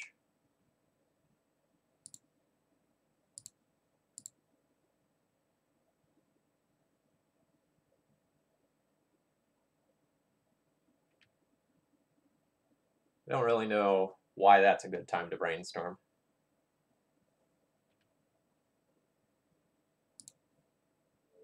I guess they have more Spell Pierces.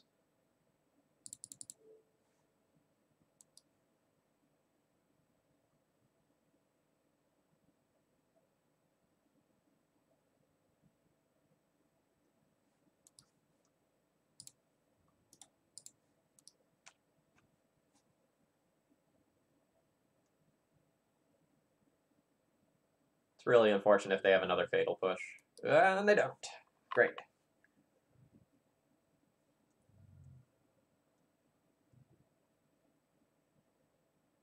Jace Bounce Mentor.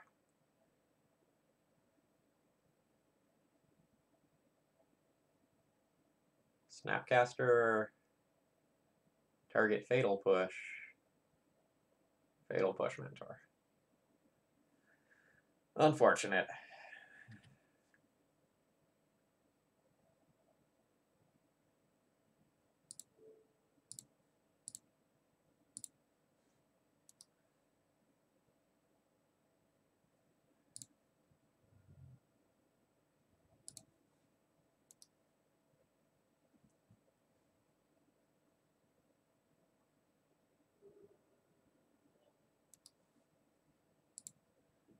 Cheese Cow, thank you very much for following. I hope you're enjoying the content.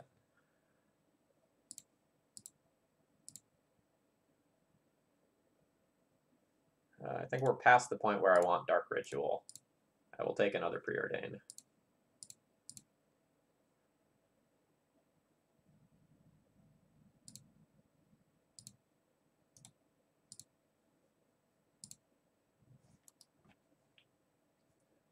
We'll play out the third Mentor. Maybe the third Mentor. We'll get there.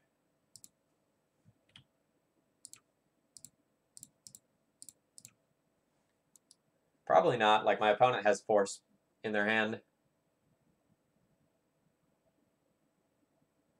Or they don't even have to use it.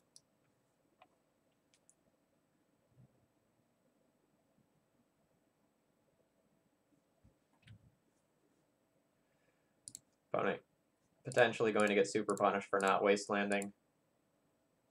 Their other card really needs to be a blue card here. Or they can just hard cast.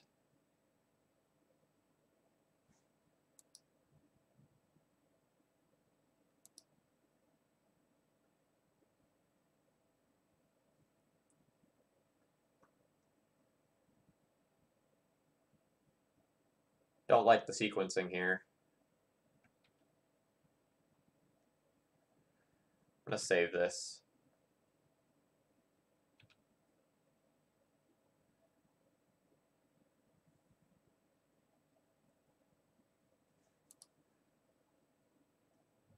Well, that's fine for me. They took the life loss instead of me.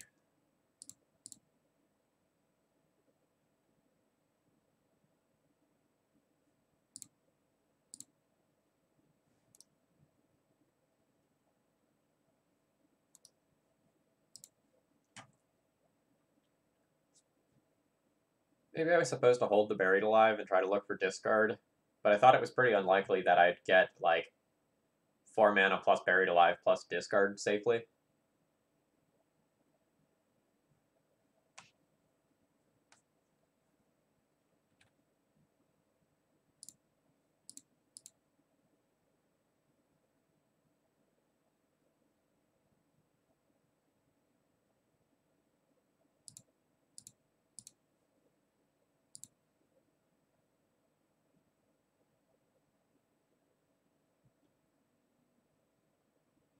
I'm going to take this as an okay opportunity to just pass the turn. The next turn, I'll draw another Brainstorm. Brainstorm, shuffle away a land and a mystery card, and then try to go from there.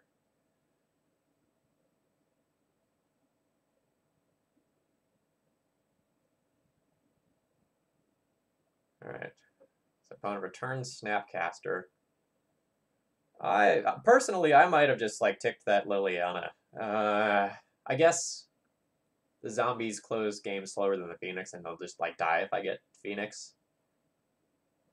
But what can they Snapcaster back? Alright, Spell Pierce.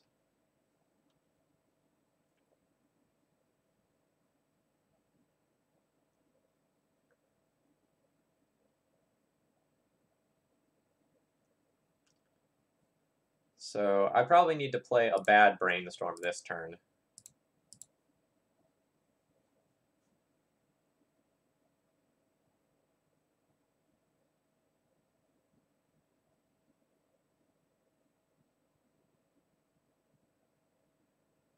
And I can play a good one next turn and keep a Cobol Therapy to Cobol Therapy for Snapcaster if I want to.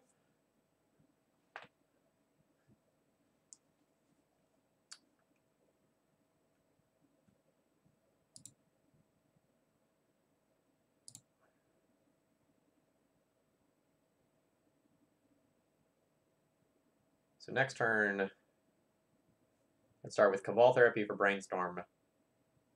Brainstorm, if I draw Buried Alive, then I would need 1 more mana.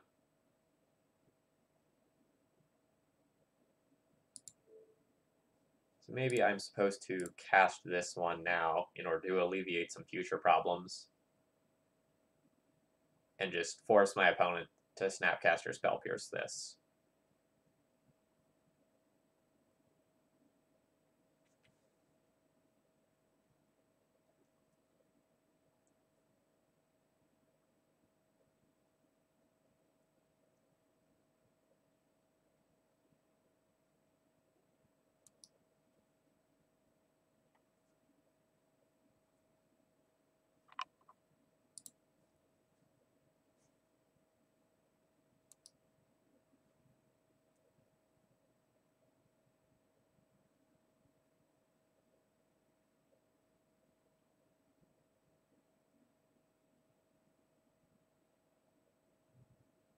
Uh,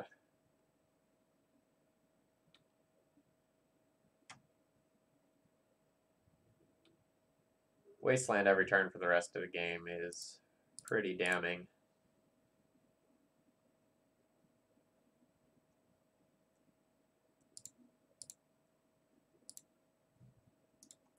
My Valk is now in my graveyard, so I actually can't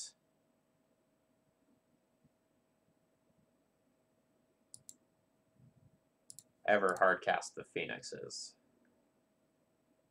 I guess that's not technically true.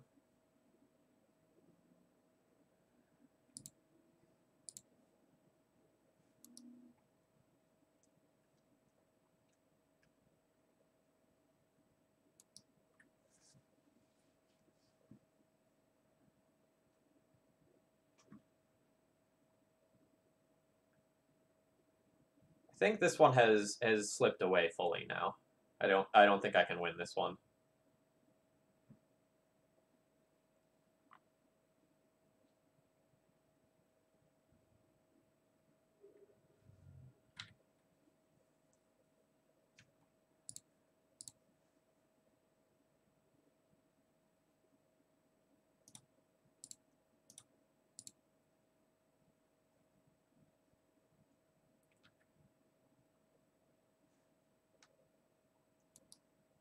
But I'm still playing it out because if I somehow cobble together the buried alive thing, my opponent dies.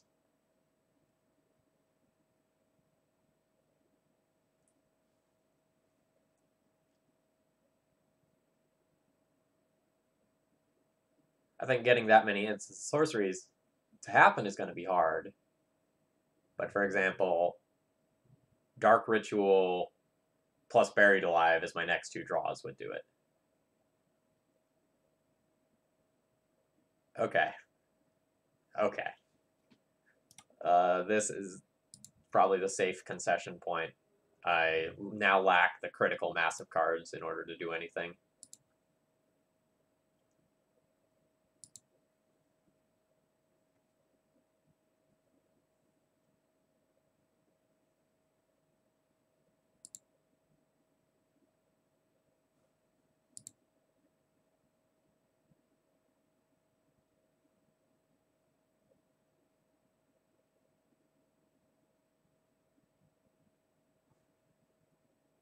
So, like, generally speaking, I think I like myself in this matchup.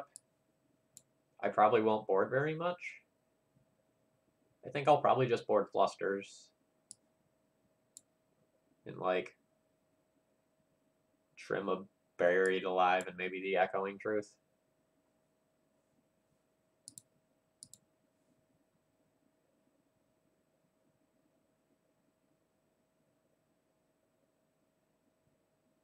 Could see trimming discard as well.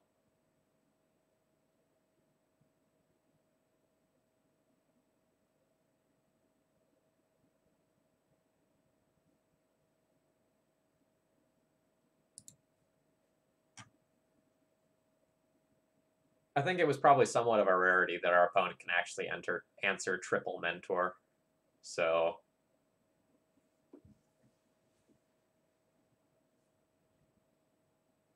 I feel fine about the matchup. Reason I'm trimming a Buried Alive here is I expect my opponent to have Surgical, and like Snapcaster Surgical is rough. So I don't expect the Buried Alive game plan to necessarily be the best. I don't want to cut it because like it's still the best thing this deck does. I want to mulligan this one. I want something with some degree of aggression. Or not. This is a fine 6-card hand. I'll intend on brainstorming back the Arclight Phoenix, though. This does not look like a pedal hand.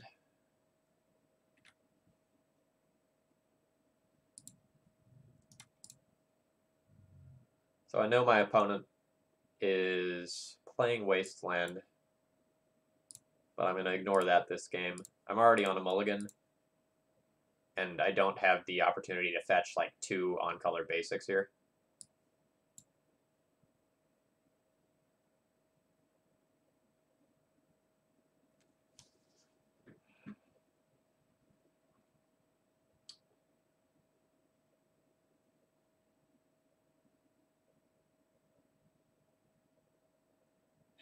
Don't care about Hydroblast.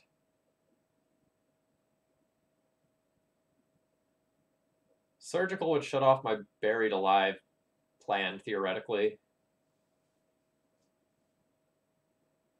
My opponent also, honestly, might just, like, surgically extract Underground Sea after wastelanding it.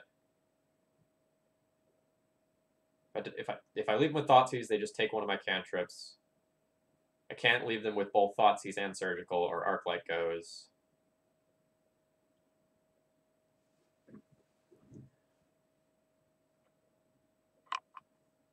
I think I'm going to take Surgical.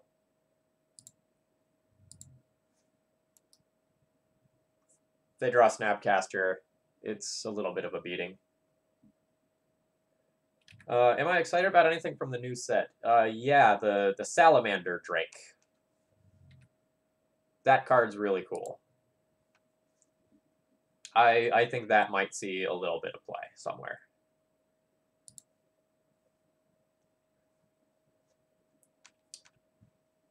I also think the new Bolt card that you can hard cast for 3 mana or cast for 1 mana if your opponent has lost some life, I think that one's pretty good too.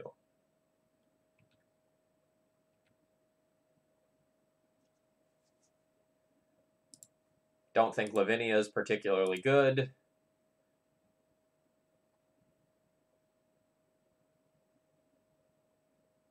All right, this is what I want to see.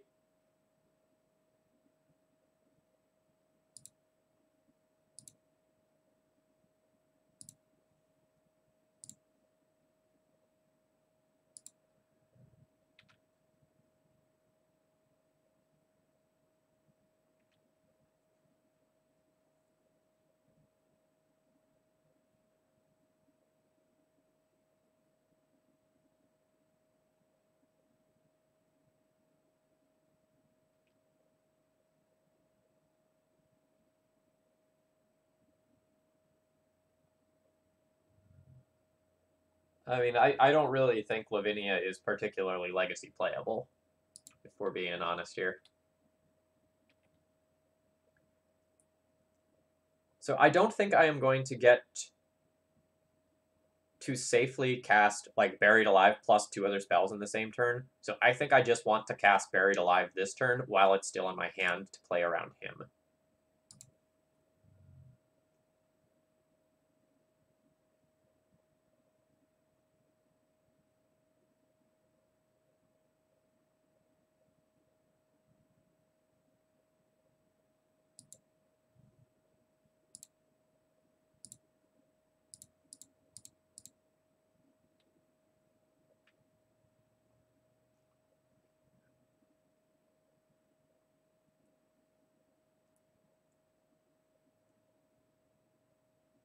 It's a super beating if my opponent's last card is like Force or Spell Pierce.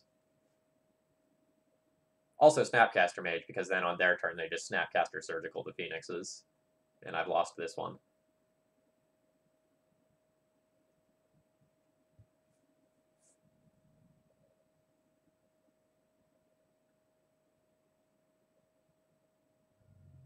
Yep.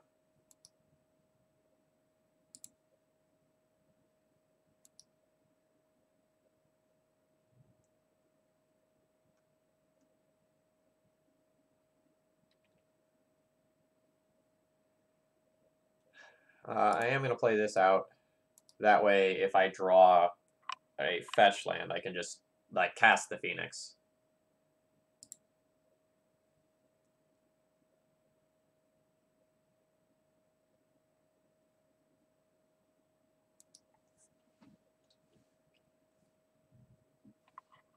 In a very bad position. Yep. Let's do it.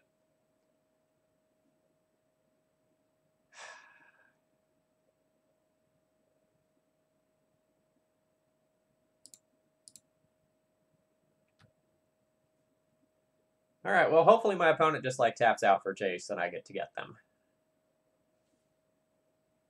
Because I have 2 turns of do nothing lined up.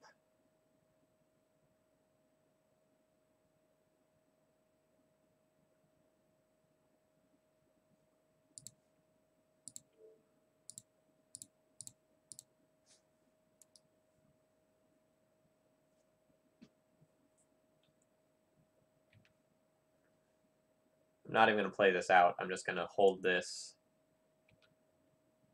I'm going to hold both of the lands that are on top of my library. A, to protect the white source from, like, Wasteland Loam. B, I'm hoping to brainstorm them back.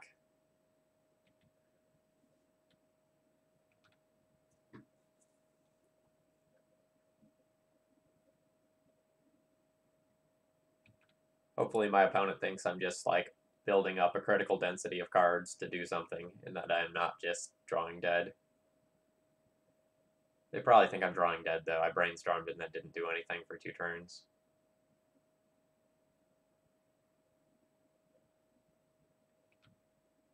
Alright, my opponent did not shuffle there.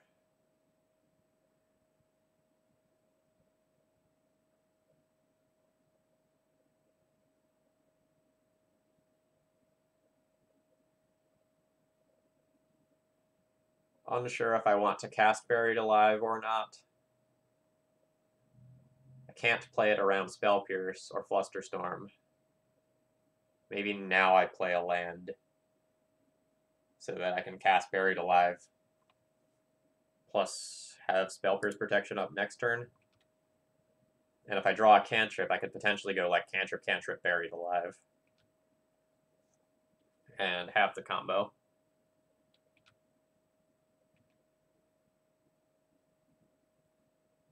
Or I can just have 2 attempts at casting Buried Alive.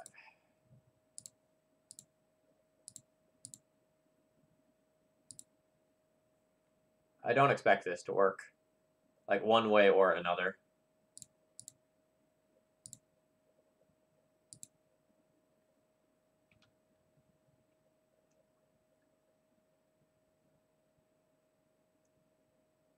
Yeah.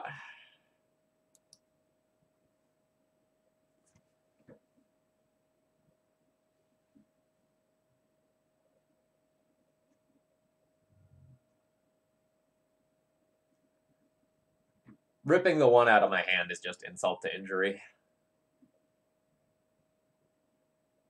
Oh, geez. Like, I think Phoenix is already very strong, and I imagine that once the archetype has been tuned a little bit, it will either... Fuck.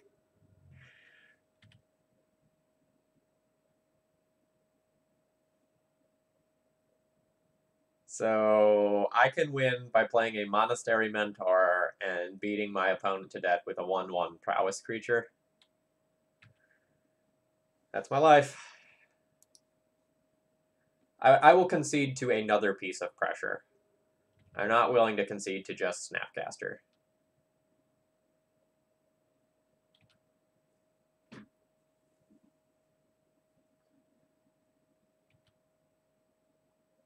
I wonder if this deck is supposed to play Surgical over Tormod's Crypt to make it easier to enable your Phoenixes, now that I'm thinking about, like, Phyrexian mana. I'm sure that's something that White Faces has already thought of. I'll have to ask why it's not.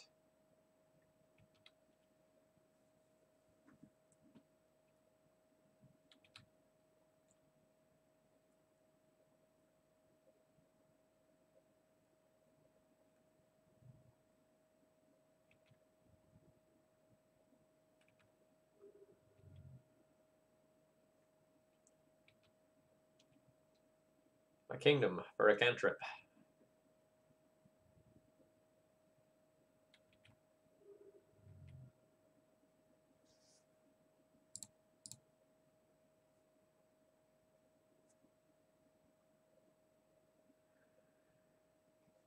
Alright.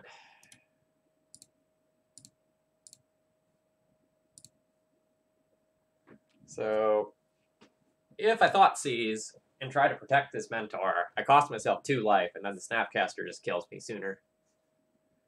So I don't really think that I can Thoughtseize prior to playing the Mentor. I think if something goes wrong and my opponent has anything, I'm just going to die.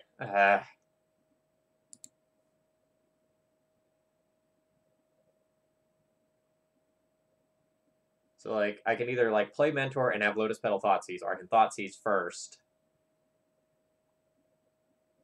And then have Mentor plus Lotus Petal. I think I need to preserve my life total. Because I'm not actually creating prowess idiots for this Dread of Night.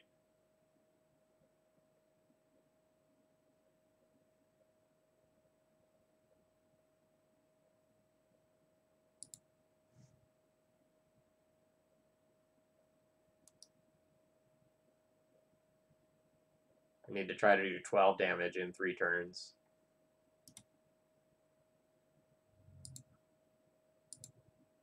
That's fine stopping point.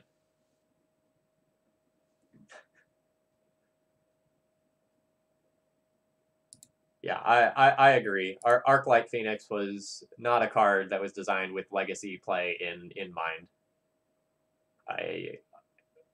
Like, even if you think about how long it took for people to like get to Buried Alive Phoenix, it took a little while, right?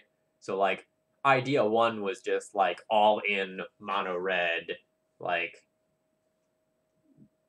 Bedlam Reveler, Arclight Phoenix. That was kind of the first iteration of the deck, and it was very bad. And then a handful of people, especially white faces, Calum, started like really going and like refining the archetype. And now there's kind of like a Grixis version and this 4-color version floating around, both of which seem pretty good.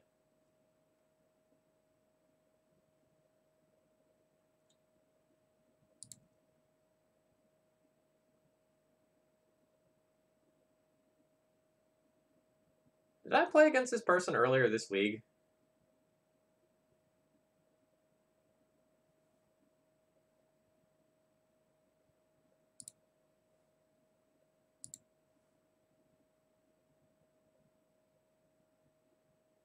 Oh, KCC, Miles B. Okay, I see. Thank you.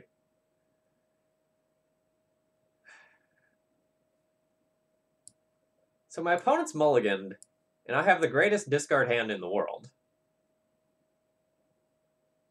And I'm on the draw. I'll keep this. It's a little loose, but I have 4 discard spells.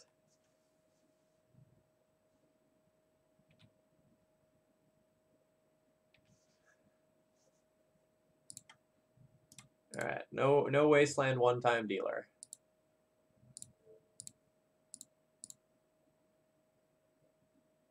Oh man, opponent's hand is quite weak. So I take this Thought Knot, leave them with Reality Smasher.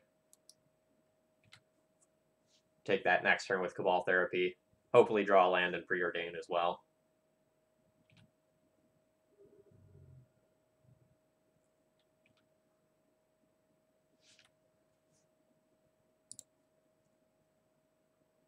So the safe play is just Cobol Therapy, their Smasher. The riskier but higher upside play is Brainstorm first. How many lands are remaining in deck? What's the math on this? So I have 14 lands remaining in deck. Nah, that's too risky.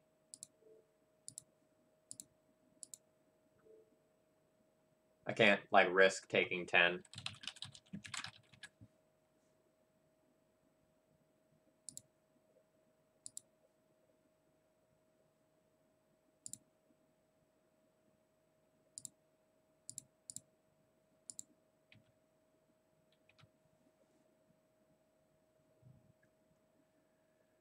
Rough.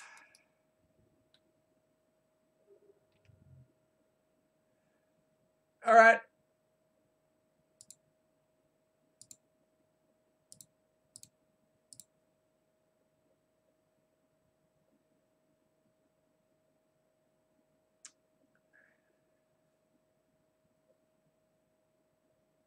Well, this is not ideal.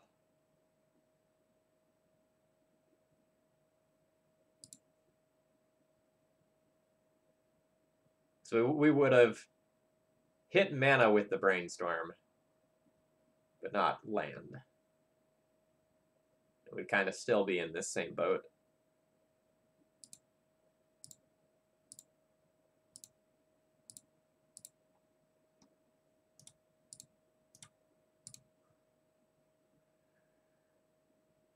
I'd rather not pedal Ponder.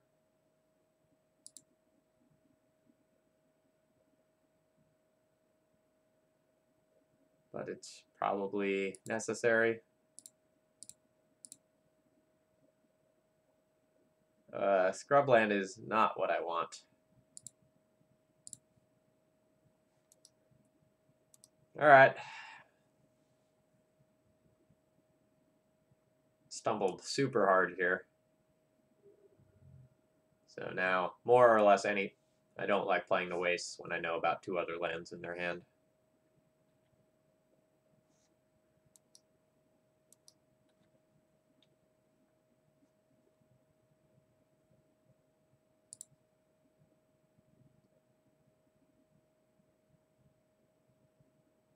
Alright.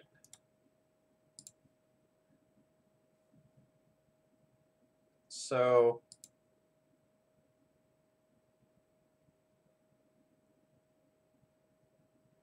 I should probably concede here to hide this Buried Alive. My opponent probably thinks I'm just traditional Storm, and while a lot of the cards might overlap, they may board incorrectly if I don't show them the Buried Alive.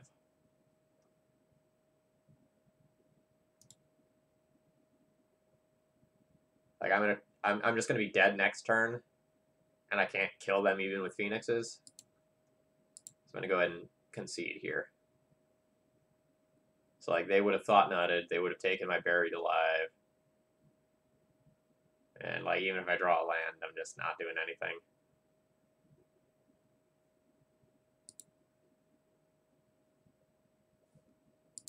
Yeah, I think there's a lot of overlap between like cards that are going to be good against Storm and cards that are going to be good against us.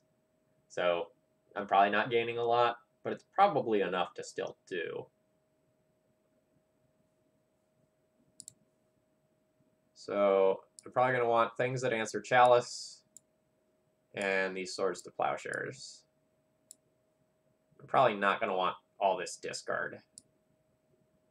So like I'll probably cut my Therapies in 1 Thoughtseize to kind of hedge against Chalice.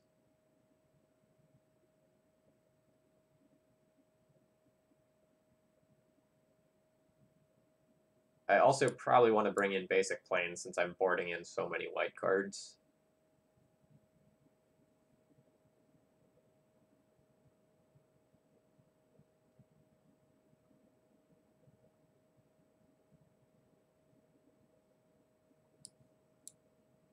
Daze is also kind of medium since they're a Cavern deck, but I think I have to keep it.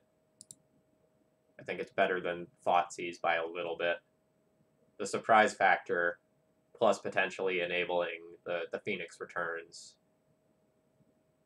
I think both matter a lot.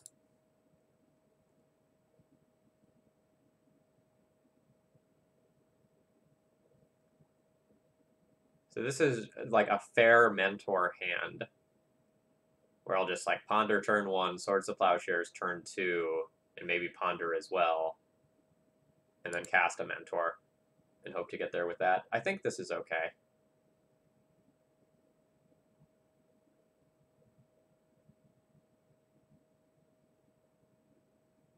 So I need a 3rd land off of the Ponder, preferably.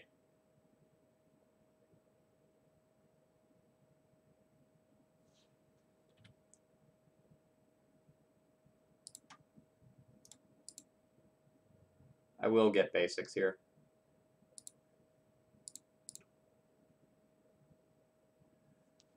Daze. I think I'm in for this. So I'll draw the Daze now.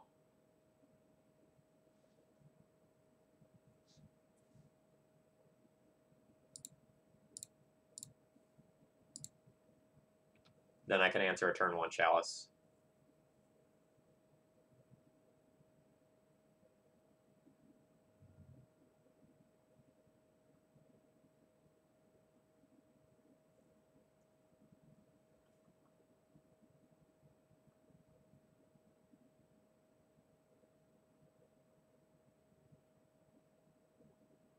I'm not sure if I'm actually supposed to counter this.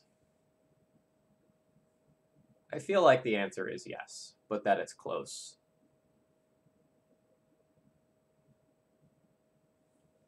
It sets me back a turn from casting the Mentor, which is a little annoying. But I can still, like, ponder and hold up swords. Or no, I guess I can't. Yeah, I should probably nug this.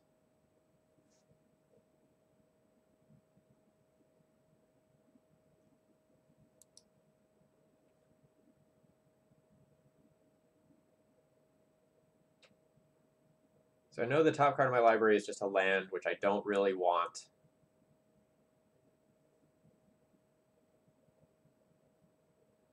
But at the same time, if my opponent has, like, another Soul Land plus Thought Knot, I'd really like to Swords to Plowshares that in response to its trigger.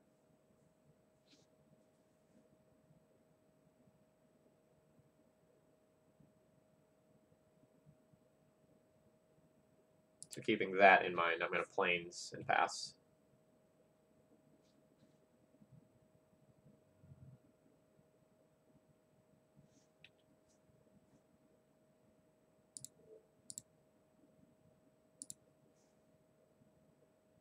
So this takes the Mentor, and I know that, but now I have a land to hardcast a Phoenix if that becomes the plan that I'm going on.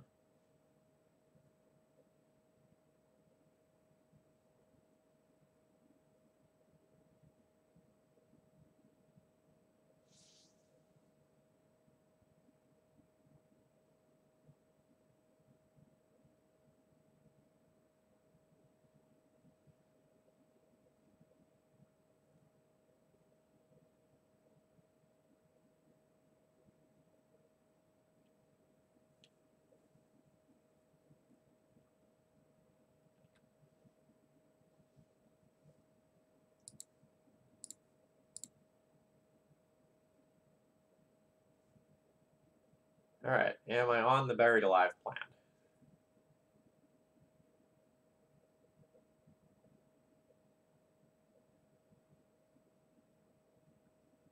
So if I keep Buried Alive, I'm also keeping Thoughtseize. Or Volk. I can have Thoughtseize and Daze as the first two cards to cast for this. Yeah, I think I will. So I'll put Buried Alive 1 down, take the Thoughtseize, shuffle, no, already played a land, pass. I'm hoping to not have to use this Daze, and that probably means that I'm not going to use the Daze. Probably a Smasher. Yeah.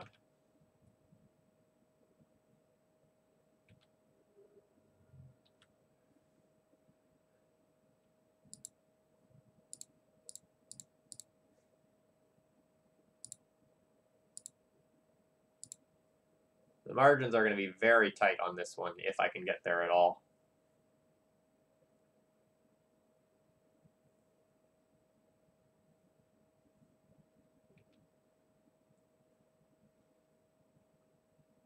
So I need another spell.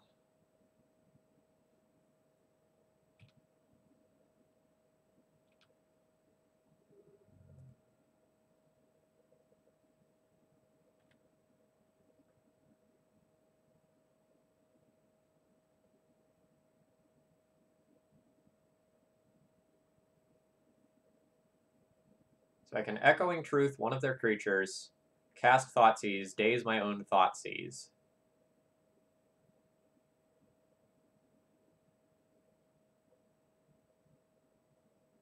Do I have enough mana to, like, actually resolve all of this stuff? So I cast Echoing Truth, I cast Thoughtseize, I crack Flooded Strand. I'll go down to 6, but I can actually discard this as well. Yeah, that was literally perfect. And I can discard my Phoenix as well in process of doing this when I target the Reality Smasher.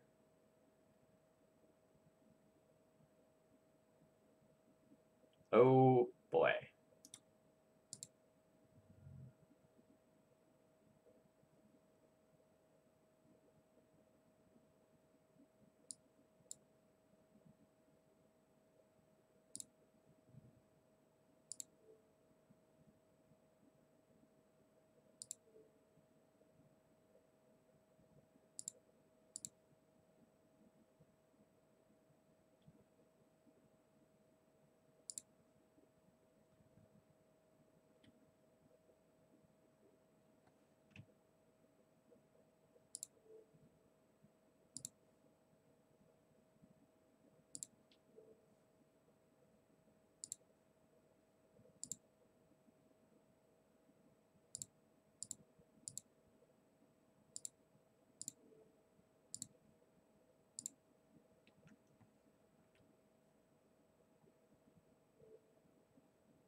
Please don't have another Smasher to invalidate everything I'm doing here.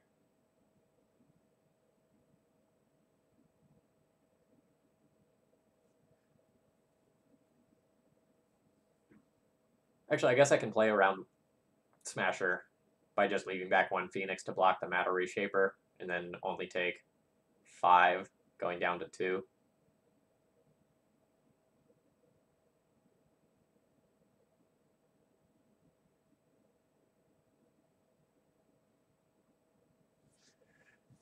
Whew. Well, that was cool.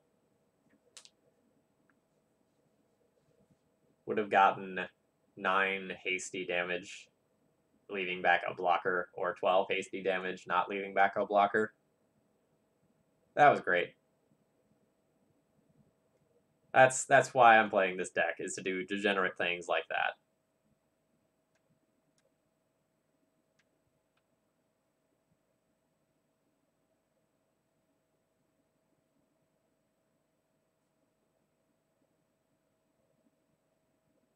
I don't think I want to change anything about my sideboarding. Like, I don't think I want Cobol to try to, like, awkwardly gain some life or anything like that. And I don't think Zealous Persecution to, like, kill Mimics is good enough.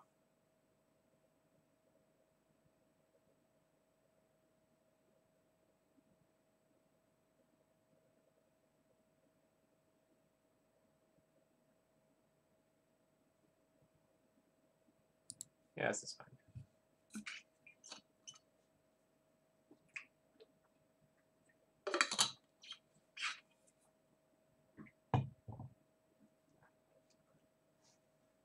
Well, this one's a mulligan. I can't cast any spells in my hand.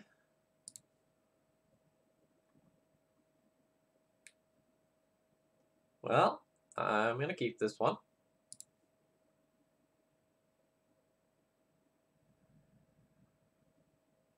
How do I feel about Ponder?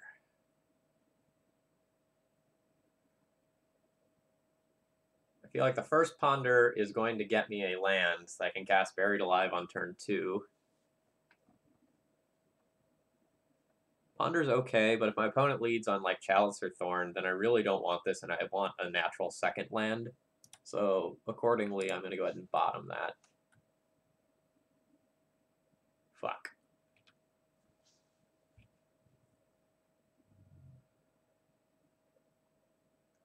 Yep. Yep.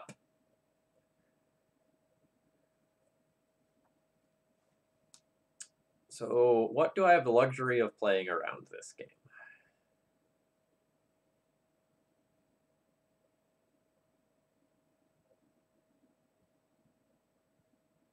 So, I effectively don't have black cards in my hand right now.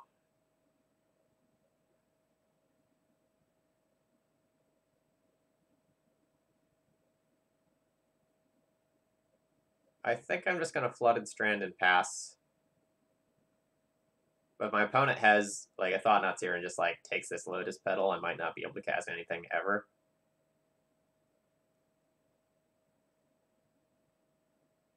Yeah, Serenity would be baller. I'm going to, like, begrudgingly fetch Island and put this Lotus Petal into play.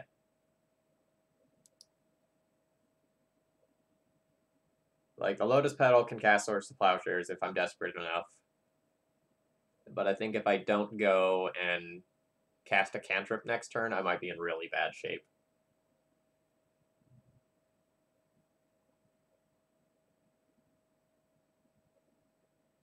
I'd be real sad if this is like turn 0 play, turn 1 play, turn 2 play that are all disruptive.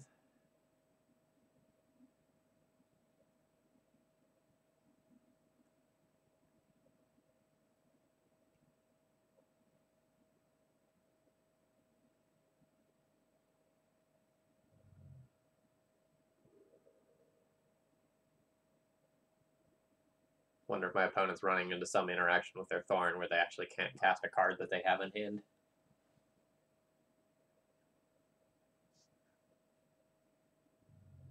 Hey, welcome. Oh, thank God, it's not Thought-Knot. It's just another 4/4 beater, which is still pretty annoying. Alright, I'm gonna try to find a land.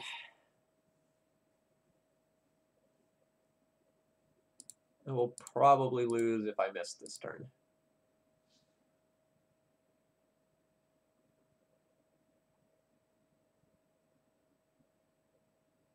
Echoing Truth is interesting.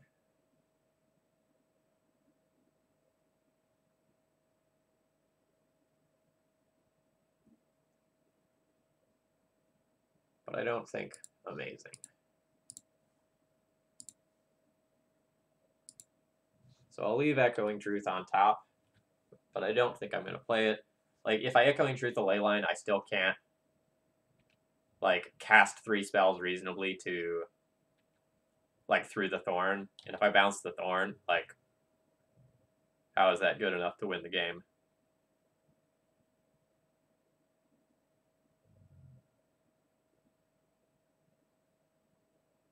A Ratchet Bomb. It's not actually all that scary. I'm hoping my opponent misplays with it in some capacity.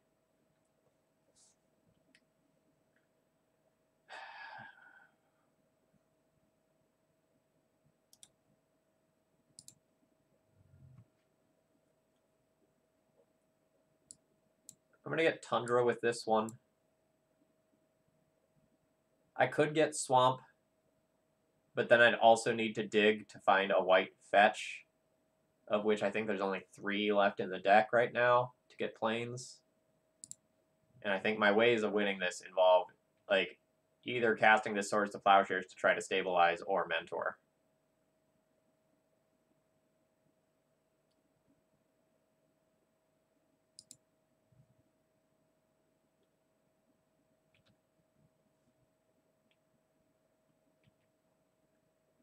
Wanted my opponent to tick up that Ratchet Bomb.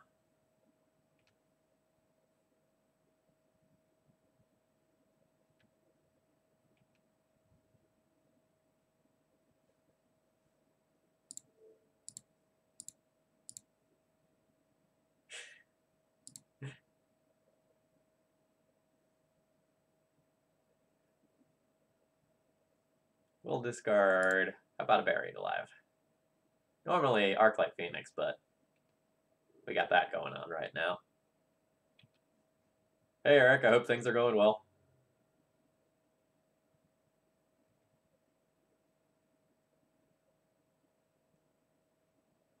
Alright.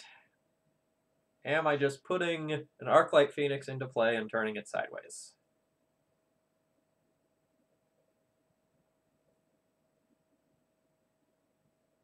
Yes? I think yes. It's awkward. But that might incentivize my opponent to tick up the Ratchet Bomb, making Mentor a much more real out for us.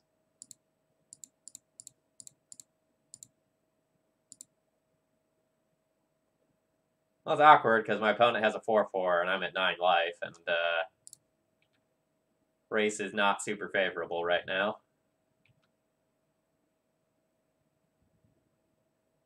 Otherwise, the plan's like preordained for Mentor. The issue being that Mentor might be forced into a chump block situation. I mean, this is the best line.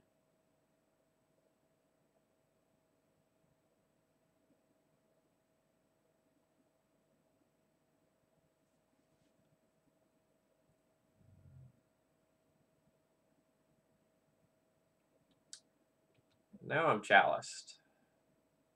Serenity. Not Serenity.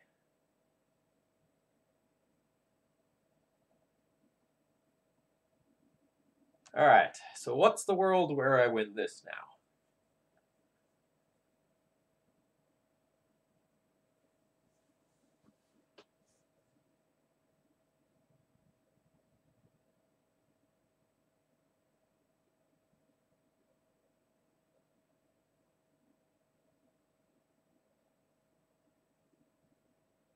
I can attack my opponent down to 9. They could play another Ancient Tomb, tap both of them to play something big and stupid, and I can top deck another Arclight Phoenix to kill them. That's a line. Otherwise, I could Buried Alive for triple Mentor to thin my deck. Jump block an Endless One. Draw Serenity. And then get there. Both of these are like super fringe, probably not going to happen plays, and I think even if my opponent does have Ancient Tomb, they're very unlikely to like tap it. I think I'm going to play towards top decking another Phoenix and having them have Ancient Tomb.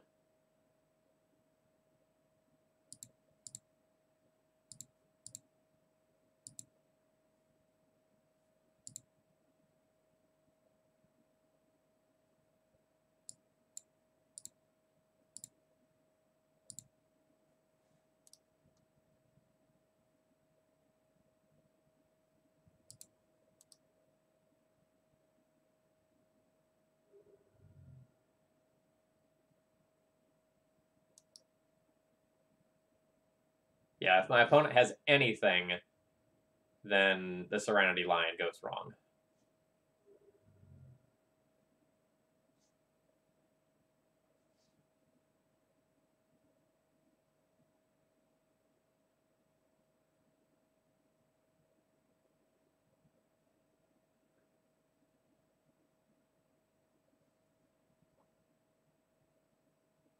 I assume this pause means my opponent is trying to figure out which one of the 3 colors to cut me off of. Red lets me cast Phoenixes. Black, most of the black cards are cut off. They might not think about Serenity. So, like, the correct answer is this one. But, like, there's a lot of things to think about. And the Phoenix archetype is new enough and varied enough that my opponent probably doesn't know what my sideboard cards are.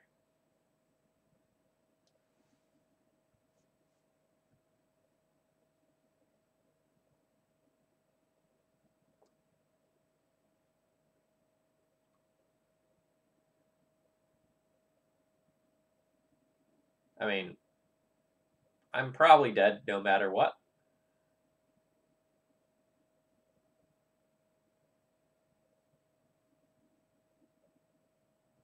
So I need to, like, draw.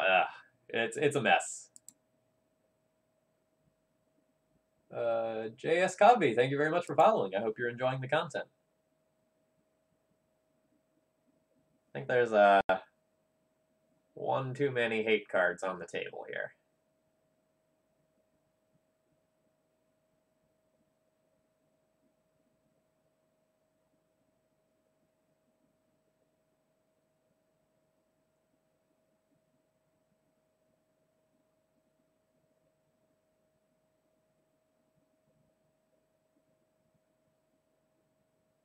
This is kind of one of the reasons to play Eldrazi.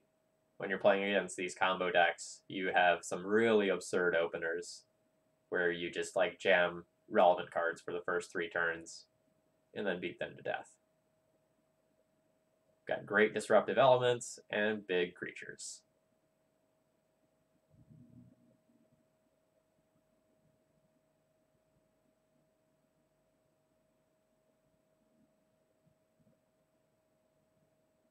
Yeah, so like Surgical is definitely a great card against this deck, but you do have quite a few cards that can do the surgical check, right?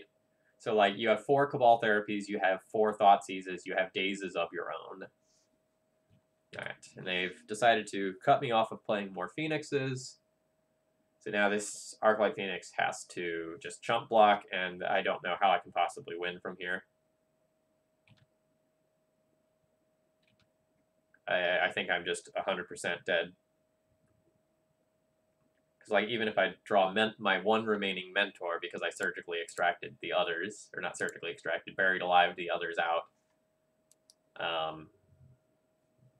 Like where does that go when there's still a 4/4 in play?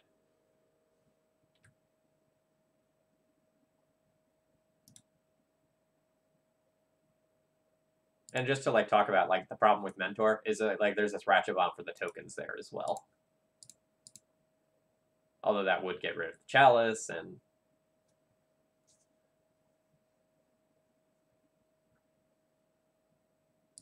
so I started out with a really strong 3-0 start, and then dropped the last two.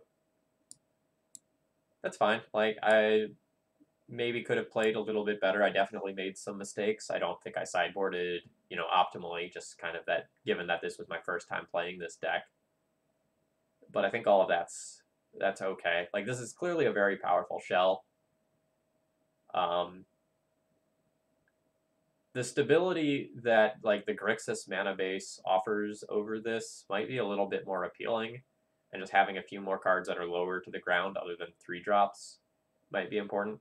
Because like the cards that win games are 3 mana to cast. You're trying to cheat that with Buried Alive, but I don't know if it's better to like have Monastery Mentor, which is sort of a more objectively powerful closer, or if it's better to have Young Pyromancer that you can just like play naturally without an accelerant.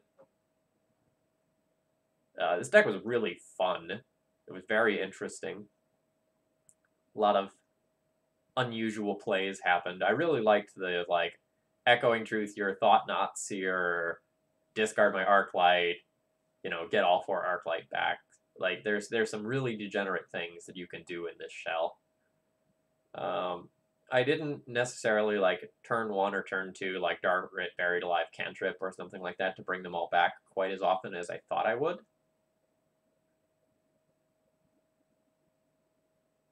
But I don't think that's necessarily a bad thing. Like the plan B of just like cast Mentor and win with it actually was incredibly powerful. So I think like that plan alone is probably fine. I'd 100% be up for trying this again. Although if I played it again, I'd try out the Grixis shell just to kind of get a real comparison for the 2 deck lists with a few games under my belt. So this was a bonus Snow Day stream, courtesy of Tom Hepp. I will still be doing my regular evening stream. So I will be back at 7 p.m. Eastern Time with Bug Loam, featuring Chalice of the Void. So if you're interested in that, come around. I'm going to go ahead and turn you over to Arkin, who is going to be playing some Legacy as well. And if you enjoyed today's content, please consider something to support my channel, whether that's following, throwing some bits this way, or even subscribing or doing a donation deck list. Let me flash you the current donation queue. So tonight is Bug Loam. I've taken that off already. So then we have D&T on the 16th and D&T on the 26th. And I'm going to play some exhibition matches versus Argh. That'll be D&T as well. So right now it's the 16th, 23rd, and 26th. Oh, actually, and the 30th. Although on the 30th, I'm going to be playing some retro D&T. I'm going to dig up an old D&T list of some nature, and we're going to take that through a stream. Otherwise, I have a donation deck list available on the 28th. Otherwise, the other donation deck lists will end up being for February.